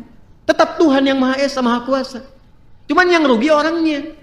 Karena ketika diperintahkan ibadah itu, feedbacknya, hasilnya itu kembali ke kita lagi. Contoh gini, ini yang sederhana ya. Ibadah yang pokok itu kan sholat kan? Ya, kita diperintahkan sholat kan? Masih ingat? Coba, sholat kan ciri pertama orang takwa. Dzalikal kitabul hudan lil. Apa ciri pertamanya? Alladzina yu'minuna bil ghaib wa yuqimunas. Salat amalan pertamanya. Nah, apa fungsi salat itu? Buka Quran surah 29 ayat 45. Utslu ma uhiya ilaika minal kitab wa aqimis shalah. Innas salata tanha 'anil. Nah, teman-teman, fahsya dan mungkar itu sumbernya di sini, di fujur. Di sini semua. Jadi kalau sholatnya benar, ini tertekan nih. Akhirnya fungsinya tetap ke sini. Yang ini yang naik. Karena itu segala kemungkinan perbuatan menyimpang, ya, fahsya, ini fujur itu asalnya rambatan keburukan. Yang baiknya disebut fajar. Kalau fisikal disebut infajar. Kalau kelihatan bendanya memancar, itu infajar namanya. Contoh nih, Anda misalnya ingin menggali air kan? Ya, menggali keluar airnya, memancar, itu infajar namanya. Nabi Musa punya tongkat ya, tongkat kayu beliau, dipukulkan ke batu kan? Tongkat kayu dipukul ke batu, kira-kira yang hancur apa? Harusnya kan kayunya kan? Tapi karena ini mu'jizat itu berbeda. Untuk ditampakkan kekuatannya supaya manusia ingat kepada Allah dan mengikuti bimbingan Rasul. Melemahkan semua persepsi manusia. Dipukulkan ke batu, keluarlah 12 mata air. Ketika keluar memancar itu bahasa Qur'annya infajar. Al-Baqarah ayat 60, Quran surah 2 ayat 60. Wa idzistasqa Musa liqaumihi faqulna dhrib bi'asakal fanfajarat min husnata asyrata aina. Tongkat kayu Nabi Musa dipukulkan ke batu, keluar 12 mata air. Anda punya tongkat emas, pukulkan ke batu, keluar 12 air mata. Itu keluar tuh. Itu infajar. Ya, nanti ada makna majasi kiasan, disebut fajar namanya. Ya, cahaya matahari pertama yang membelah kegelapan malam itu disebut apa? Fajar. Nah, itu hakikinya. Majasinya adalah respon kita, sinyal kita yang menangkap seruan ketika fajar itu tiba, ditangkap oleh hati kita, suara adzan itu untuk mendekat kepada Allah. Waktunya subuh, pancarannya disebut dengan fajar. Lawan dari fajar itu secara bahasa itu disebut fujur, rambatan-rambatan keburukan. Itu yang merambat nih, ada yang merambat ke syahwat faraj. Ya. Keluarnya apa? Porno aksi, pornografi, kata-kata jorok, LGBT, ya, longsor, gempa, banjir, tsunami, macam-macam tuh. Hati-hati. Bencana-bencana kalau semakin banyak, ada yang harus banyak direnungkan dan dievaluasi. Nah, hal-hal yang terkait dengan fahsya, zina, pornografi, porno aksi, dan turunan-turunannya, itu yang terkait dengan rambatan-rambatan fujur yang disebabkan pada nafsu syahwat. Ada yang kedua, sumbernya merambatnya ke nafsu perut dan akal. Ingin selalu tampil lebih terhormat, ingin tampil sombong, ingin ambil ini, ambil itu lagi. Itu mungkar namanya. Mencuri, merampok, membunuh, menipu, hoax dan sebagainya itu mungkar. Karena itu diingkari langsung oleh jiwa kita. Fahsya dan mungkar itu bisa dicegah kalau kita bisa tekan ini. Apa dan bagaimana caranya? Maka diturunkanlah perintah untuk ibadah berupa sholat. Ketika sholat dikerjakan, tujuan utamanya innas sholata tanha anil fahsya. Makanya ketika kita mulai bertakbir, kita diberikan oleh Allah melalui petunjuk Rasulullah sebuah isyarat bahwa penting menjaga bagian dalam tubuh kita ini, terutama dijaga di bagian terluar. Makanya ketika orang bertakbir Allahu Akbar kan sedekap begini. Ini ilmunya mahal, bukan ilmu utak-atik. Ini bukan cocok logi. Ingat, saya sudah mengkaji dari ayatnya sampai ke hadisnya, sampai ke kitab-kitabnya. Ini ada maknanya. Semua tentang sholat itu bukan gerakan biasa. Jadi gerakannya ada maknanya, bacaannya ada maknanya. Termasuk kenapa diberi nama subuh, zuhur, asar, maghrib, isya, itu ada maknanya. Kalau mau konsisten dengan waktu, sore itu bukan sholat asar, sholat masa. Tapi kenapa asar? Ya kan? Kalau mau konsisten, zuhur itu sholat nahar. Kenapa zuhur? Ada maknanya. Jadi mengangkat kita begini saja ada maknanya. Terlalu dalam dan luas kalau kita kaji dari awal. Tapi saya ingin tunjukkan terkait dengan ini saja. Kan ketika mengangkat ini kan di sini kan kita simpan, kita jaga itu, ya kan? Ini tuh menutup sadrun. Makanya itu di fikih itu alas sadri. Dari 3 pendapat itu di perut ini, di perut yang satu begini. Kemudian sodar, ini sodar tuh di sini. Ada rongga antara perut dengan dada, ini sodar namanya. Di sini nahar, nahar tuh yang lebih dekat ke leher, ke sini. Ya, nahar di sini, ke tenggorokan di sini. Dia ada di sini, ada di sini, ada di sini. Yang lebih terlihat lebih kuat tuh di sini karena sesuai dengan pemaknaan ini, sodrun di sini. Ya, jadi kita itu ketika sholat, ya manfaat dari sholat mencegah perbuatan keji dan mungkar itu digambarkan juga dalam gerakannya. Begitu bertakbir, buang semua urusan dunia ke belakang, pasrahkan diri kita sepenuhnya kepada Allah. Makanya imam berbalik mengatakan sallu salatan muwadda'. Sholat rasakan seolah-olah ini sholat perpisahan. Kita akan menghadap Allah. Wa annahum ilaihi raji'un. Kan Al-Baqarah ayat 46 itu kalau pengen khusyuk. Alladzina yadhunnuna annahum mulaqu rabbihim wa annahum ilaihi raji'un. Rasakan kita akan menghadap Allah. Dan mungkin itu sholat terakhir yang kita tunaikan.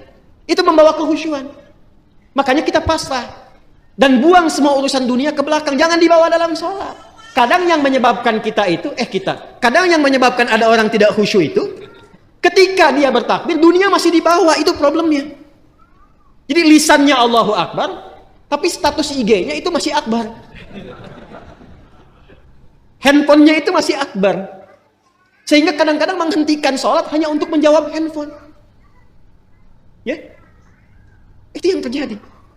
Jadi ketika sudah diangkat, dibuang, disimpan di sini kan? Ya kan? Saya merajihkan yang ini. Saya secara pribadi ya. Kalau ingin bersedekap, saya merajihkan yang di sini. Dan kita menghormati yang di sini. Nggak boleh langsung cepat menyalahkan, tidak boleh. Saya tidak mengajarkan Anda untuk membawa peluru mempersalahkan orang lain. Biasakan berdiskusi dan banyak mendengar karena Allah menciptakan telinga kita 2. Lisan itu 1 supaya banyak mendengar. Jelas ya? Kalau tidak sepakat sampaikan alasan, setelah itu tetap berteman baik. Perbedaan pendapat tidak mengharuskan kita tidak minum teh bersama. Jelas ya? Baik. Dan disimpan di sini kan? Ini lebih semakna. Menjaga ini sadrun. Karena sadrun tempatnya di sini. Dan tahukah Anda asal mula sebabnya ini? Kenapa kemudian meletakkan tangan di sini? Asalnya kan begini Irsal. Hadis-hadis awal tentang sholat itu gerakannya begini. Allahu Akbar. Dan jangan selalu dipahami yang begini Syiah, tidak. Nanti kelihatan Syiah itu saat sujud dengan duduk di antara 2 sujud. Jadi kalau masih bertakbir begini, itu di mazhab Maliki masih begini. Mazhab Maliki itu mazhab yang pertama kali berlaku di Madinah. Karena Imam Malik lahir di Madinah, tinggal di Madinah, menetap, tumbuh, berkembang sampai wafat di Madinah. Dan mazhabnya sekarang rata-rata di Afrika Utara, Libya, Tunisia, ya, itu Maliki, termasuk Spanyol. Jadi kalau misalnya Anda ke Mekah, umrah atau haji, semoga yang belum berangkat bisa dimudahkan insyaallah. Tidak cukup dengan amin, nabung. Jadi kalau takbir ada yang begini, ya, Allahu Akbar, ya. Itu jangan ditanya, jangan diajak ngobrol. Itu posisi pertama begini, ya. Jelas ya? Dan kalaupun ada yang memilih begini nggak apa-apa, itu mazhab yang pertama. Pertama kali Nabi mengajarkan sholat seperti ini. Seperti ini. Jangan diajak ngobrol. Kalau ditanya, gak usah jawab. Allahu Akbar. Ibu Syiah ya? Bukan saya epi. Gak usah dijawab. Udah, dia lagi sholat. Jelas? Ada kejadian. Seseorang berbuat salah. Kesalahannya cukup besar. Bahkan dari riwayat menyebutkan termasuk dosa-dosa yang seharusnya dihindari. Dosa besar. Lalu apa yang terjadi? Dia datang kepada Nabi untuk dihukum. Ini Masya Allah sahabat dulu itu. Jadi kalau berbuat salah, ini yang mahal ini. Mengakui diri ke hadapan hakim tertinggi, minta untuk diluruskan. Bahkan tidak sungkan dihukum. Bukan bersembunyi dan sulit dicari gitu. Ya, itu datang sendiri. Datang. Ya Rasulullah, saya berbuat salah, tolong hukum saya. Itu qadar Allah menjelang sholat. Ini Nabi bilang, sudah, sholat aja dulu. Begitu sholat, turunlah kemudian Quran surah ke-11 Hud. Ayat ke-114.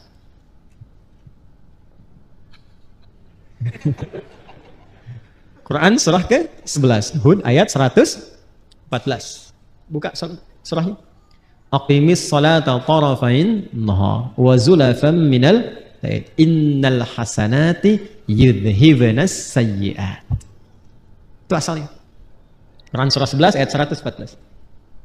Tunaikanlah salat di kedua sisi siang itu. Kemudian juga ke malamnya. Maksudnya 5 waktu.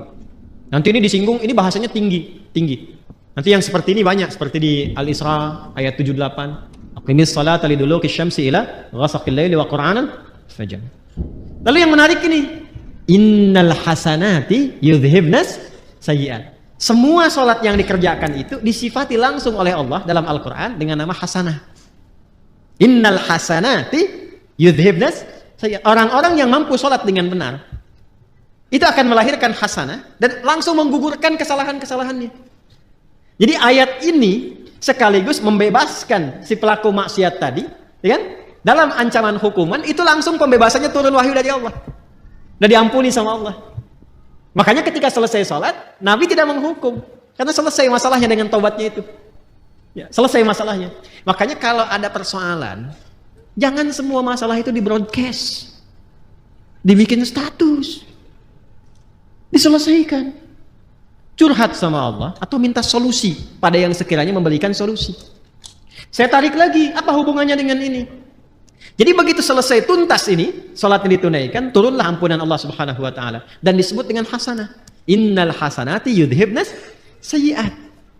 Apa hubungan dengan pembahasan kita? Sangat nyambung. Karena ketika turun ayat itu sekaligus memberikan sebuah penguat dan penegas bahwa salat itu bila dikerjakan dengan benar, termasuk rangkaian ibadah, dia mampu menekan perbuatan-perbuatan maksiat dan merubah keburukan itu menjadi hasanah. Sedangkan hasanah itu bagian dari konsepsi takwa. Coba Al-Arba'in, ini ngaji hadisnya sampai mana ya? Coba Al-Arba'in dibuka yang nomor 18 itu. Ya, kalau saya nggak keliru nomor 18 tuh. An Jundub bin Junadah wa Mu'adz bin Jabal radhiyallahu ta'ala anhuma qala Rasulullah sallallahu alaihi wasallam, ittaqillaha haitsuma kunta wa atbi'is sayyi'atal hasanata tamhuha. Kan kalimat hasanah dibuka dengan takwa di situ kan? Hei, mana hafalannya nih?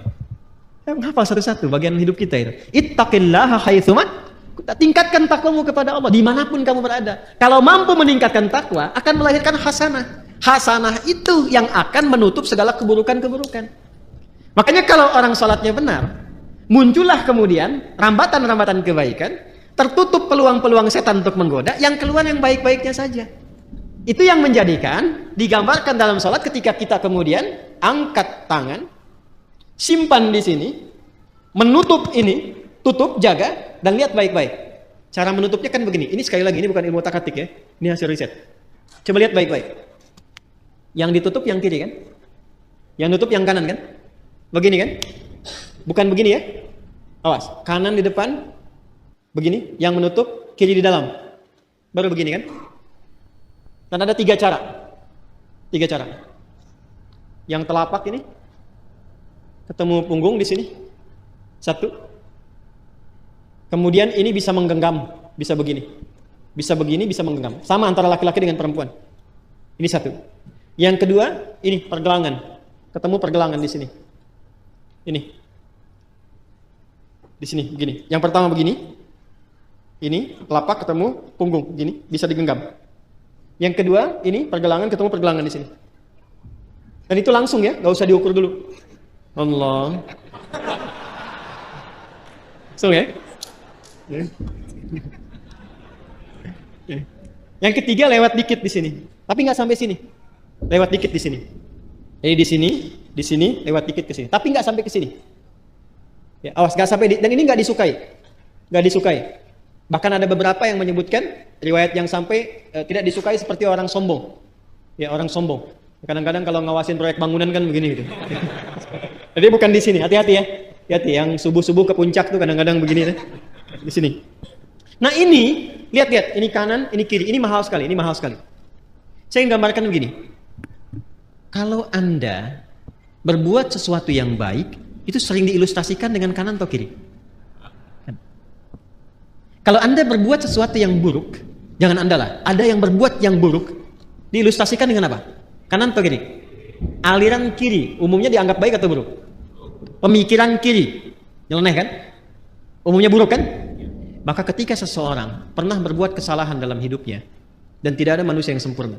Jika Anda pernah berbuat salah, jangan diekspos. Segera tutup dengan yang kanan, tutup dengan kebaikan. Maka yang baik itu akan menutup yang buruk dan tidak pernah muncul lagi ke permukaan. Itu yang dimaksud innal hasanati yudhibnas sayyi'at. Jadi bukan dibikin status, bukan dibuka, bukan diobral. Nggak nyangka ya. Itu udah nyangka. Ya. Saya tidak, Ustaz. Bagus. Tidak seperti ibu itu tuh, Ustaz. Dia mah kalau tutup, segera tutup. Itu yang dimaksud innal hasanati yudhibnas sayyi'at. Makanya ketika kita sudah tutup begini, kita mengakui sama Allah saja. Ini yang dimaksud perkataan Nabi Ya'qub, innama ashku bathi wa huzni ila. Curhatnya sama Allah. Makanya ketika ditutup kita bilang, kita ngaku. Yang di Al-Bukhari, riwayat sahabat Abu Hurairah, Allahumma ba'id baini wa baina khataaya. Khataaya, iya. Ada ya kecilnya. Harus muncul ya kecilnya di kalimat pertama. Allahumma ba'id baini wa baina khataaya. Ya, karena ya terakhir itu pengakuan. Cara menerjemahkannya begini. Kadang cara menerjemahkan itu kalau mau dalam, kadang-kadang ada yang harus diawalkan walaupun urutan katanya di terakhir. Khataaya itu jamak dari kata khoti'ah. Kesalahan yang dilakukan sekali. Kalau berkali-kali, khataaya. Ya-nya panjang. Khataaya. Kalau ada ya pendek di akhirnya, ya, gitu. Khataya, ya. Ya terakhirnya itu mengakui, pengakuan. Salah. Jadi kita berkata begini dalam salat, begitu kita tutup begini, kita katakan, ya Allah, saya mengakui hamba ini banyak dosanya. Dan kita sedang menghadap Allah. Dan suasananya kita merasakan mungkin itu salat terakhir yang kita tunaikan. Kan bahasa Qur'annya begitu. Wa annahum ilaihi raji'un. Rasakan mungkin kamu berpulang dalam salat itu. Kan ingin husnul khatimah kan? Makanya kita katakan, ya Allah, aku ini hamba merasa banyak dosa. Sebelum sholat, mata salah lihat, lisan salah bicara, akal salah berpikir, sampai kaki salah melangkah. Tapi masih berani kita untuk bersujud kepada Allah. Makanya kita minta ampunan. Datang kita mengatakan, hamba mengakui banyak salah, ya Allah. Tapi engkau itu maha pemaaf, maha pengampun. Maka hamba mohon, makanya pakai Allahumma. Allahumma itu ada ketawaduan di situ dan penuh harap. Ya, yang dimaksud Quran surah 7 ayat 205 itu. Wadhkur rabbaka fi nafsika tadarruan wa khifatan wa dunal jahri minal qaul. Kita mengharap, ya Allah, hamba mengakui banyak salah, banyak dosanya, namun engkau yang maha pengampun, pemaaf yang tanpa batas pemaafanmu. Mohon jauhkan antara hamba dan kesalahan-kesalahan hamba di akhirat nanti, sejauh timur dan barat yang tidak pernah tampak. Hamba nggak pengen lihat lagi. Karena di akhirat sekecil apapun ditampakkan. Wa may ya'mal mithqala dzarratin syarran. Kebaikan ditampakkan, keburukan pun tampak. Nah, kita tuh gak ingin lihat lagi itu. Sekarang ditutupi pun segelintir orang gak lihat. Tapi di akhirat diviralkan ke semua penghuni langit dan bumi. Makanya kalau gak diperbaiki sekarang, mesti hati-hati. Cepat taubat dari sekarang. Untuk kita semua. Sebab kalau sudah alamnya berpindah, viralnya itu semua tahu. Oh, Adi Hidayat tuh begitu rupanya. Kelihatannya begini-begini, ternyata begitu. Begini-begitu, begini-begitu. Kelihatan beda. lain. Nah, kita nggak pengen itu tampak. Makanya pakai alif ba'id, ada pakai tasydid ba'id. Ba'id sa'ni. Jam itu tolong jauhkan dariku. Pakai tasydid, artinya jauhkan tapi masih kelihatan. Tapi kalau ba'id, jauhkan sejauh-jauhnya. Allah menaqqini minal khataaya kama yunaqqa thawbul abyadu minad danas. Ya Allah, kalau dosa itu seperti kotoran yang melekat, noda yang melekat di pakaian, maka sekalipun ya Allah, mesti dibaikin bahasa kita ya, atau dicuci bersihkan aja. Allah maghsilhu bil ma'i wal thalji wal barad. Ya Allah, kalau perlu gunakan air yang dingin untuk membersihkan. Ini bahasa majaz tinggi sekali. Ini bahasa taubat yang dalam. Makanya kalau kita merasakan itu, paham bacaannya, itu bisa kita menghadirkan kehusyuan itu luar biasa. Luar biasa. Ada lagi doa yang lain. Allahu akbar kabira. Alhamdulillah katsira. Subhanallahi bukratan wa asila. Satu doa. Tambah lagi misalnya, wajjahtu wajhiya lilladzi fataras samawati wal arda hanifan muslima wa ma ana minal inna salati wa nusuki wa mahyaya wa mamati lillahi rabbil la syarika lahu bidzalika umirtu wa ana awwalul muslimin wa ana minal muslimin. Itu malaikat turun datang menjaga. Makanya Ali bin Abi Thalib sangat konsisten membaca doa itu dalam iftitahnya. Itu tinggi nilainya. Ya Allah, saya pasrah dalam salat ini kepada pencipta penguasa langit dan bumi. Ya Allah, saya salat selama ini. Saya ibadah selama ini. Saya hidup pun ya Allah, atau engkau wafatkan aku saat salat ini. Aku pasrah. Lillahi rabbil alamin. La syarikalah, aku berikrar gak akan pernah musyrik kepadamu ya Allah. Dan mohon saksikan, wa ana minal muslimin wa ana awwalul muslimin, sejak saat ini saya salat, saya akan lebih tunduk patuh pada semua ketentuanmu. Makanya kalau baca doa iftitah yang wajah tuh habis salat berbuat maksiat, wah, itu saya nggak bisa lukiskan. Ada hal yang tidak tepat yang dilakukan. Nah, ini yang dimaksudkan itu. Ini yang tadi saya katakan, untuk menjaga takwa supaya muncul, supaya kuat, maka ibadah itu perbanyak. Di antaranya salat, makanya salatnya tingkatkan. Yang 5 itu standar, yang pokok itu. Tambah, semua menu salat keluarkan. Dan rasakan perbedaannya. Rasakan perbedaannya. Rasakan bedanya, bedakan rasanya, dan pasti akan terasa bedanya. Menunya keluarkan menunya. Apa saja salat sunnahnya. Ya, dari mulai pagi, siang, sore, sampai ke malam. Lalu saya sih menyarankan pada diri saya dan mengajak pada teman-teman, sepanjang hidup, berusahalah semua menu salat pernah ditunaikan. Ya, berusahalah. Rinci dulu. Minimal walaupun cuma sekali misalnya yang sunnah. Ketika dihisab di hari kiamat, alhamdulillah rapat kita bagus. Semua jenis salat pernah kita kerjakan. Ya. Salat jenazah pernah? Halo, kenapa begini? Jenazah pernah?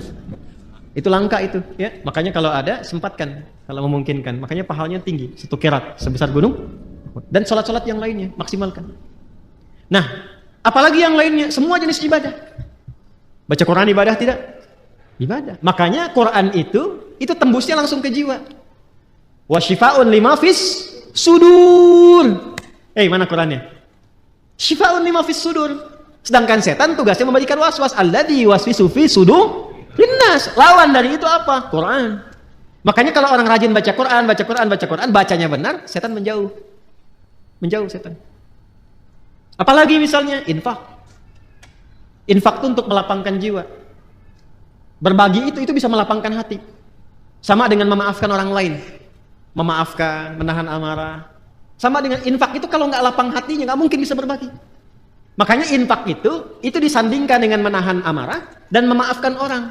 Itu satu sandingan di Ali Imran ayat 134. Alladzina yunfiquna fis sarra'i wad dharra'i wal kadhiminal ghaidha wal 'afina 'anil nas wallahu yuhibbul muhsinin. Dan itu ciri orang takwa. Karena ayat 133-nya berbicara tentang ciri orang takwa. Kan Anda tulis tadi, Quran surah 3, ayat 133 sampai 134. Wasari'u ila maghfiratin mir rabbikum wa jannatin arduha as-samawati wal ardu u'iddat lil muttaqin. Siapa orang takwa yang punya surga seluas langit dan bumi ini?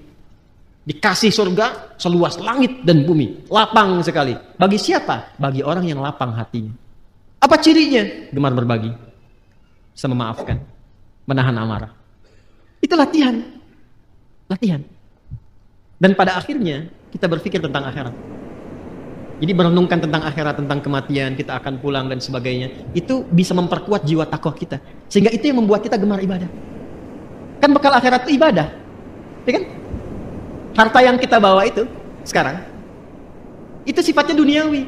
Baru jadi bekal akhirat kalau dipakai ibadah. Antum pakai sepeda berapa banyak tuh? Udah dipakai ibadah belum? Udah berapa kali mengantarkan ke masjid dibandingkan dengan dipakai pada subuh? Jalan-jalan, sepedaan, bikin grup. Kenapa grup yang nggak dibawa untuk ke masjid? Ikut ta'lim, pakai sepedanya.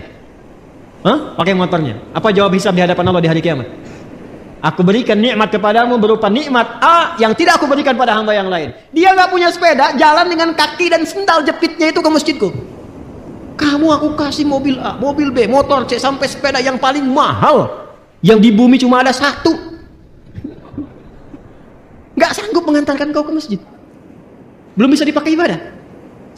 Buka lemari. Lihat semua jenis pakaian yang ada di lemari itu. Udah dipakai ibadah belum? Kelihatannya sederhana, tapi itu bisa meringankan hisab. Minimal pakai dulu ibadah. Ya, saya mencoba membiasakan begitu. Jadi kalau ada apapun itu, baju, walaupun cuma kaos, pakai, tutup lagi, pakai sholat dulu. Jadi ketika ditanya ya di hidayat, ada nikmatku di hari, ya Allah Engkau maha mengetahui ya Allah. Mulut kan dikunci, bajunya bicara. Dan dia bersaksi, aku pertama kali dipakai ya Allah, sholat, menyembahmu, sujud kepadamu. Wah itu indah tuh, tenang hati kita tuh. Tenang. Nah sekarang, malam ini, tinggal kita evaluasi diri. Apakah pancaran-pancaran itu sudah keluar dari ekspresi tubuh kita dari ujung kepala sampai ujung kaki? Itu yang dijaga, dimaksimalkan sampai kita berpulang. Bila kita mampu berlatih itu, yang pertama Allah berikan ke dalam jiwa tanda-tanda mendapatkan perubahan itu, tanda-tandanya pertama diberikan ketenangan dulu. Ketenangan. Makanya kata sadrun itu dilekatkan dengan insyirah, syarah. Syarah itu lapang, tenang, nyaman. Nabi ketika mendapatkan ketenangan turun Quran surah Al-Insyirah. Surah 95 itu kan? 94, 95 At-Tin. Ya. Alam nashrah laka sadrak. Itu kan sadrun. Ya, alam nashrah laka. Bukankah sudah kami lapangkan keadaan jiwamu ya Muhammad sallallahu alaihi wasallam? Makanya bedanya Nabi Muhammad dengan Nabi Musa digambarkan di Quran. Lapang Nabi Muhammad lebih lapang. Nabi Musa itu sebelum berdakwah ke Firaun, doa dulu. Rabbi shrahli sadri. Qala rabbi shrahli. Quran surah apa? Taha. Ayat berapa? 25. Kan? Qala rabbi shrahli sadri. Wa yassir li amri. Wahlul 'uqdatam min lisani yafqahu. Ya Allah lapangkan hatiku supaya kalau dicaci maki Firaun karena hatinya lapang enggak banyak berefek. Sebab kalau berefek sedikit saja Nabi Musa tersinggung keluar kata-kata jadi karena beliau nabi. Firaun ya Allah keterlaluan nih. Wafatkan aja sekarang, wafat. Hikmah enggak tampak. Ya. Jadi beliau berdoa, Rabbi shrahli sadri. Berdoa dikabulkan. Nabi Muhammad enggak minta turun ayat alam nashrah laka sadri. Nabi Musa berdoa, wa yassirli amri. Dikabulkan. Nabi Muhammad enggak minta turun ayat wa nuyassiruka lil yusra. Wa yassirli amri wa nuyassiruka lil yusra. Itulah keindahannya. Nah itu diwariskan kepada kita ajaran-ajaran itu. Karena itu beruntung umat Nabi Muhammad itu. Dan alhamdulillah, saya kalau melihat karakteristik di Indonesia itu Masya Allah. Bakat-bakat kemuliaannya itu tinggi. Bakat baiknya ada. Tinggal peningkatannya dan penempatannya dengan cara yang benar. Ya, di luar itu hujan besar, banjir, bisa banyak gelisah. Di Jepang itu banjir bisa bunuh diri. Di kita banjir pakai berenang. Hujanan. Nah, jadi sekarang tugasnya kita keluarkan lagi sampai pertama hati lapang dulu. Nah, jiwa kalau sudah lapang, kelapangan ini bagian terakhir. Maaf ya, di bagian terakhir, kelapangan yang diperoleh dari hasil ibadah itu disebut tumakninah namanya. Apa namanya? Ingat, ada sakinah, ada tumakninah, beda. Sakinah itu kelapangan yang diperoleh setelah masalah itu hilang. Sedang ada masalah nih. Tuntas masalahnya. Biasanya kalau masalah selesai hati lapang kan? Nah, kelapangan hati setelah masalah itu hilang itu disebut sakinah namanya. Ya. Iya. Ibu berharap sakinah di rumah tangga? Bapak, teman-teman berharap sakinah di rumah tangga? Samara itu kan sakinah, mawadah dan rahmah. Ingin dapat sakinah? Nah, nanti ingin punya masalah. Nanti setelah hilang itu ada ketenangan, itulah sakinah. Tumaninah beda, ketenangan yang diraih lewat proses ibadah. Karena itu dalam sholat kita kenal ada tumaninah bukan sakinah. Coba lihat, ada tumaninah dalam ruku ada? Tumaninah dalam sujud ada? Maksudnya apa? Ruku sampai tenang. Ingat, ini kadang, mohon maaf, saya tidak bermaksud menyalahkan. Hanya mungkin kurang lengkap dalam memahami. Ya, hatta tatma'inna raki'an, sampai kamu tenang dalam ruku itu. Maksudnya begini, ruku sampai merasakan ketenangan. Darah mengalir dulu, enak. Sudah posisi yang enak, baca doa, doanya teresap dalam jiwa. Sudah dapat ketenangan itu baru bangkit i'tidal. Makanya Nabi itu kadang-kadang rukunya lama.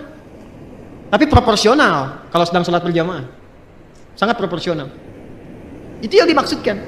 Latihan-latihan tumakninah itu yang dilakukan dalam ibadah itu nanti akan melahirkan ketenangan kepada kolbu. Sifatnya nanti terbawa, kolbunya itu menjadi tenang. Itu yang dimaksud Quran surah 13 ayat 28. Ala bi dzikrillahi tatmainnul. Yakinkan pada dirimu, semakin banyak zikirnya, hati menjadi tenang. Dan semua ibadah itu di Quran disebut zikir. Salat disebut zikir, Quran surah ke-20 ayat 14. Wa aqimis sholata lidzikri. Baca Quran disebut zikir karena Qurannya pun zikir. Quran surah 15 Al-Hijr ayat 9. Inna nahnu nazzalna dzikra wa inna lahu lahafizun. Menghafal Quran disebut zikir. 4 kali disebutkan. Quran surah 54 ayat 17, 22, 32, 40. Walaqad yassarnal Qur'ana lidzikri fahal min mudzakir. Berdoa disebut zikir. Makanya kalau kita sedang berdoa, hati cenderung lebih tenang. Punya masalah, terus kita berdoa, bukankah setidaknya ada ketenangan dalam jiwa? Karena itu doa disebut zikir. Quran surah 7 ayat 205. Wadhkur rabbaka fi nafsika. Ya, tadarruan wa khifatan wa dunal jahri minal qaul. Ba'da salat kita zikir kan? Subhanallah, alhamdulillah, Allahu akbar, sampai tenang itu. Ya kan? Itu ada di Quran surah 4 ayat 103. Fa idza qadaytumus salata fadhkurullaha qiyaman wa qu'udan wa 'ala junubikum. Itu zikir. Apa manfaat zikir? Ala bi dzikrillah tatmainnul qulub. Kolbunya menjadi tenang. Ketika kolbu tenang, nafas ikut tenang karena nafas itu ada dalam kolbu. Maka sifat nafasnya akan berubah. Latihannya tumakninah. Ketika sering tumakninah, maka sifat tumakninah akan melekat kepada nafas. Maka berubahlah sifat nafas menjadi mutmainnah. Kalau ini dijaga sampai meninggal, sampai pulang, itu panggilannya tinggi di sisi Allah, dihargai betul kita. Dan dipanggil ketenangan jiwa itu. Maka turunlah Quran surah ke-89 ayat 27 sampai 30 itu. Ya ayyatuhan nafsul mutmainnah. Irji'i ila rabbiki radiyatan mardiyah. Fadkhuli fi ibadi wadkhuli jannati. Jannah di situ mau yang mana? Kata Allah, jadi bagian hambaku masuk surgaku. Nah, surga yang kita harapkan itu yang dipanggil oleh Allah, ditampakkan kan di hari kiamat tuh, bukan sekedar hari kiamat, saat sakaratul maut itu ada yang ditampakkan oleh Allah. Makanya Sayyidah Asyah radhiyallahu taala anha, ya kan, rahimahullah, istrinya Firaun, itu kan di akhir sakaratul mautnya, saat beliau diancam siksa oleh Firaun itu, apa yang terjadi dan diabadikan di Quran kan? Rabbi ibnili, mana Qurannya? Baitan indaka fil jannah wa najjini min fir'aun wa amalihi. Ya Allah, bangunkan aku satu rumah di surga. Kan? Ya Allah, aku ridha, aku berislam di tengah-tengah banyak ancaman dan hukuman bahkan siksaan sekarang. Aku ridha ya Allah. Aku ridha, aku menerima semua itu sepanjang itu adalah bagian dari ketentuan. Mohon dengan segala ketulusan dan keridhaan perjuangan ini, berikan aku satu rumah di surga. Ditampakkan langsung. Makanya ketika ditampakkan senyum, riwayatnya kan begitu. Ya, riwayatnya kan begitu. Coba lihat di kitab Al-Bidayah wa Nihayah itu, jilid yang kedua. Ada 21 jilid yang kedua. Itu kisahnya Nabi Musa dan turunan. Itu senyum. Makanya ketika senyum itu diperlihatkan itu. Ketika senyum, komen Firaun. Kita langsung dislike. Apa komennya? Ih, perempuan mau disiksa kok senyum. Firaun nggak tahu apa yang dia lihat pada saat itu. Maka ditampakkanlah kenikmatannya, tenang, senyum. Ketenangan itu yang menjadikan pulangnya tak terasa. Seperti rambut yang ditarik dari adonan yang sangat lembut itu. Halus, ya kan? Ada yang lagi tiduran, tiba-tiba tidur untuk selamanya. Hati-hati yang lagi tiduran. Yang lagi baca Quran, ada yang lagi sujud meninggal, ya kan? Ya, luar biasa tuh. Nah, itu yang dimaksudkan. Jadi semua nyambung. Nah, fadkhuli jannati, masuk ke surgaku. Surga yang mana yang dimasuki? Itu bergantung pada latihan ibadah kita untuk membentuk karakter nafsul mutmainnah tadi. Makanya orang-orang yang masuk surga Firdaus pun latihannya nggak jauh dari sholat, dari zakat, menahan nafsu. Coba lihat Quran surah ke-23 tadi, ayat 1 sampai 11. Qad aflahal mu'minun. Siapa itu? Alladzina hum fi sholatihim walladzina hum 'anil lagwi mu'ridun walladzina hum lizakati. Berbagi latihan sholat itu sampai ulaika humul warithun alladzina yarithunal firdausa hum fiha khalidun. Anda menulis di taman surga, Quran surah 51 tadi, ayat 15 sampai 23. Apa amalannya? Innal muttaqina fi jannatin wa 'uyun akhidina ma atahum rabbuhum innahum kanu qabla dzalika muhsinin. Apa amalannya? Kanu qalila minal laili ma Ya jawab salat, wabil asharihum yastaghfirun, dzikir, wa fi amwalihim haqqul lis-sa'ili wal mahrum, berbagi. Itu nggak jauh. Makanya hidup tuh itu aja yang dikeluarkan. Keluarkan kurikulum surganya, konsisten ikuti sampai meninggal, nggak susah. Itu aja. Kok meninggal juga? Oh, meninggal. Meninggal. Sama kita semua. CM, calon meninggal. Ya. Pasti meninggal kan? Sudah tahu akan meninggal, kenapa nggak disiapin? Anda kalau sudah tahu mendung di luar, kan hujan, dan terlihat sudah mulai ada, airnya sudah mulai jatuh-jatuh, bukankah Anda siap-siap? Manusia ini kadang-kadang aneh gitu, logika berpikirnya. Udah tahu mau meninggal, tapi nggak siap-siap buat meninggalnya. Dan kita ini beruntung jadi muslim, karena sebelum meninggal sudah dikabari bekal-bekal untuk persiapan meninggal. Dan diinfokan alam setelah meninggal. Temukan dimanapun, Anda nggak akan temukan keterangan bab-bab tentang pasca kematian. Ada apa, tahap stepnya kemana, bagaimana hasilnya, dan seterusnya. Alhamdulillah, segala puji hanya milik Allah yang telah memberikan kita kesempatan untuk mendengarkan dan merenungkan ceramah yang penuh dengan hikmah ini. Pada kesempatan kali ini, kita telah menyimak bersama penjelasan Ustadz Adi Hidayat mengenai kehidupan yang penuh dengan ketenangan, takwa, dan tujuan yang jelas dalam menghadapi setiap ujian hidup. Betapa pentingnya bagi kita semua untuk menjalani hidup dengan penuh kesadaran bahwa setiap masalah yang datang adalah ujian dari Allah, dan sejatinya tiap ujian dalam hidup memiliki tujuan yang baik. Ujian hidup ini bukan untuk membuat kita terjatuh, tetapi untuk membentuk kita menjadi pribadi yang lebih kuat, lebih sabar, dan lebih dekat dengan Allah. Dari ceramah Ustadz Adi Hidayat, kita diajarkan untuk membangun keyakinan diri dalam menghadapi setiap ujian. Allah tidak akan memberikan ujian yang melebihi kemampuan hambanya, dan setiap ujian yang datang pasti memiliki solusi yang sudah Allah siapkan. Ini adalah bagian dari kasih sayang Allah kepada kita. Allah tidak akan membiarkan hambanya tanpa pertolongan, karena Allah Maha Pengasih dan Maha Penyayang. Ustadz Adi Hidayat juga menjelaskan dengan sangat jelas tentang konsep takwa. Takwa bukan hanya sekedar menjalankan ibadah ritual seperti salat, tetapi takwa adalah sebuah kualitas hidup yang mencakup sikap kita dalam berinteraksi dengan sesama, menjaga kehormatan diri, dan selalu berusaha untuk memperbaiki diri. Takwa adalah akumulasi dari sifat-sifat baik yang dimiliki oleh setiap manusia yang berusaha untuk mendekatkan diri kepada Allah. Takwa menjadikan kita lebih sabar dalam menghadapi tantangan, lebih rendah hati dalam kehidupan sosial, dan lebih ikhlas dalam menerima segala ketentuan Allah. Bahkan, dalam menghadapi masalah besar sekalipun, kita tidak perlu takut atau khawatir.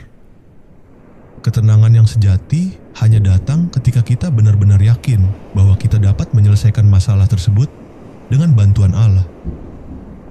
Ketika kita mengikuti petunjuk Allah, kita akan menemukan kedamaian dalam setiap langkah kita. Begitu pula ketika kita mendekatkan diri kepadanya melalui salat dan doa, kita akan merasakan ketenangan yang luar biasa yang tidak bisa didapatkan dari hal-hal duniawi lainnya. Salah satu hal yang sangat penting untuk kita renungkan adalah bagaimana Ustadz Adi Hidayat menjelaskan tentang ketenangan jiwa. Kehidupan yang tenang dan damai itu bukan datang begitu saja tanpa usaha. Ketenangan datang ketika kita menerima kenyataan hidup dan selalu berusaha untuk kembali kepada Allah, berdoa, dan memohon petunjuknya. Setiap ujian yang datang bukan untuk membuat kita terpuruk, tetapi untuk mengingatkan kita agar semakin mendekatkan diri kepada Allah. Ketika kita menghadapi ujian, seringkali kita merasa cemas dan khawatir tentang masa depan kita. Namun, Ustadz Adi Hidayat mengingatkan kita bahwa kita harus selalu yakin bahwa setiap masalah pasti ada solusinya. Allah tidak pernah memberikan ujian lebih dari yang bisa kita tanggung. Dengan keyakinan ini, kita dapat lebih mudah menjalani hidup dengan tenang dan tidak terjebak dalam kegelisahan. Melalui ceramah ini, kita juga belajar bahwa hidup ini bukan hanya tentang mengejar materi dan kesenangan duniawi, tetapi tentang bagaimana kita bisa memperbaiki diri dan menjalankan misi hidup kita di bumi ini sesuai dengan petunjuk Allah. Ustadz Adi Hidayat menjelaskan bahwa kita diutus ke dunia ini untuk memakmurkan bumi dan melaksanakan ibadah dengan penuh keikhlasan. Setiap tugas yang kita emban di dunia ini adalah bagian dari ibadah kita kepada Allah. Bahkan, pekerjaan sehari-hari yang kita lakukan, jika niat kita benar dan sesuai dengan petunjuk Allah, bisa menjadi ladang pahala. Penting untuk diingat bahwa konsep hidup yang tenang ini datang dari pemahaman yang mendalam tentang takwa. Takwa yang sejati adalah takwa yang mendalam dalam jiwa kita, yang tercermin dalam setiap tindakan dan keputusan yang kita buat. Ketika kita memiliki takwa yang kuat, kita akan menjalani hidup ini dengan penuh rasa syukur, sabar, dan optimis. Bahkan ketika dunia terasa penuh dengan masalah, kita tetap harus yakin bahwa Allah selalu ada bersama kita. Dengan keyakinan ini, kita akan lebih mudah menjalani kehidupan dengan senyuman dan penuh harapan. Setiap kesulitan yang datang akan terasa ringan jika kita menghadapi dengan hati yang penuh dengan ketenangan dan keyakinan pada Allah. Jika kamu merasa bahwa ceramah ini memberikan manfaat dan membuka hati kita untuk lebih memahami makna kehidupan yang penuh dengan ketenangan dan takwa, mari kita sebarkan kebaikan ini kepada orang lain. Like, share, dan subscribe channel ini agar lebih banyak orang yang bisa mendapatkan manfaat yang sama. Jangan lupa juga untuk mendoakan Ustadz Adi Hidayat. Semoga beliau selalu diberi kesehatan, kekuatan, dan keberkahan dalam setiap langkah dakwahnya. Tulis doa terbaik Anda untuk Ustadz Adi Hidayat di kolom komentar. Karena setiap doa yang kita panjatkan untuk orang lain akan kembali kepada kita dengan kebaikan dan pahala. Semoga Allah memberikan rahmatnya kepada kita semua dan menjadikan hidup kita penuh dengan ketenangan, kebahagiaan, dan keberkahan. Terima kasih telah menyaksikan video ini hingga akhir. Semoga kita semua bisa terus meningkatkan kualitas ibadah dan takwa kita kepada Allah, serta menjadikan hidup ini sebagai sarana untuk mendekatkan diri kepadanya. Wassalamualaikum warahmatullahi wabarakatuh.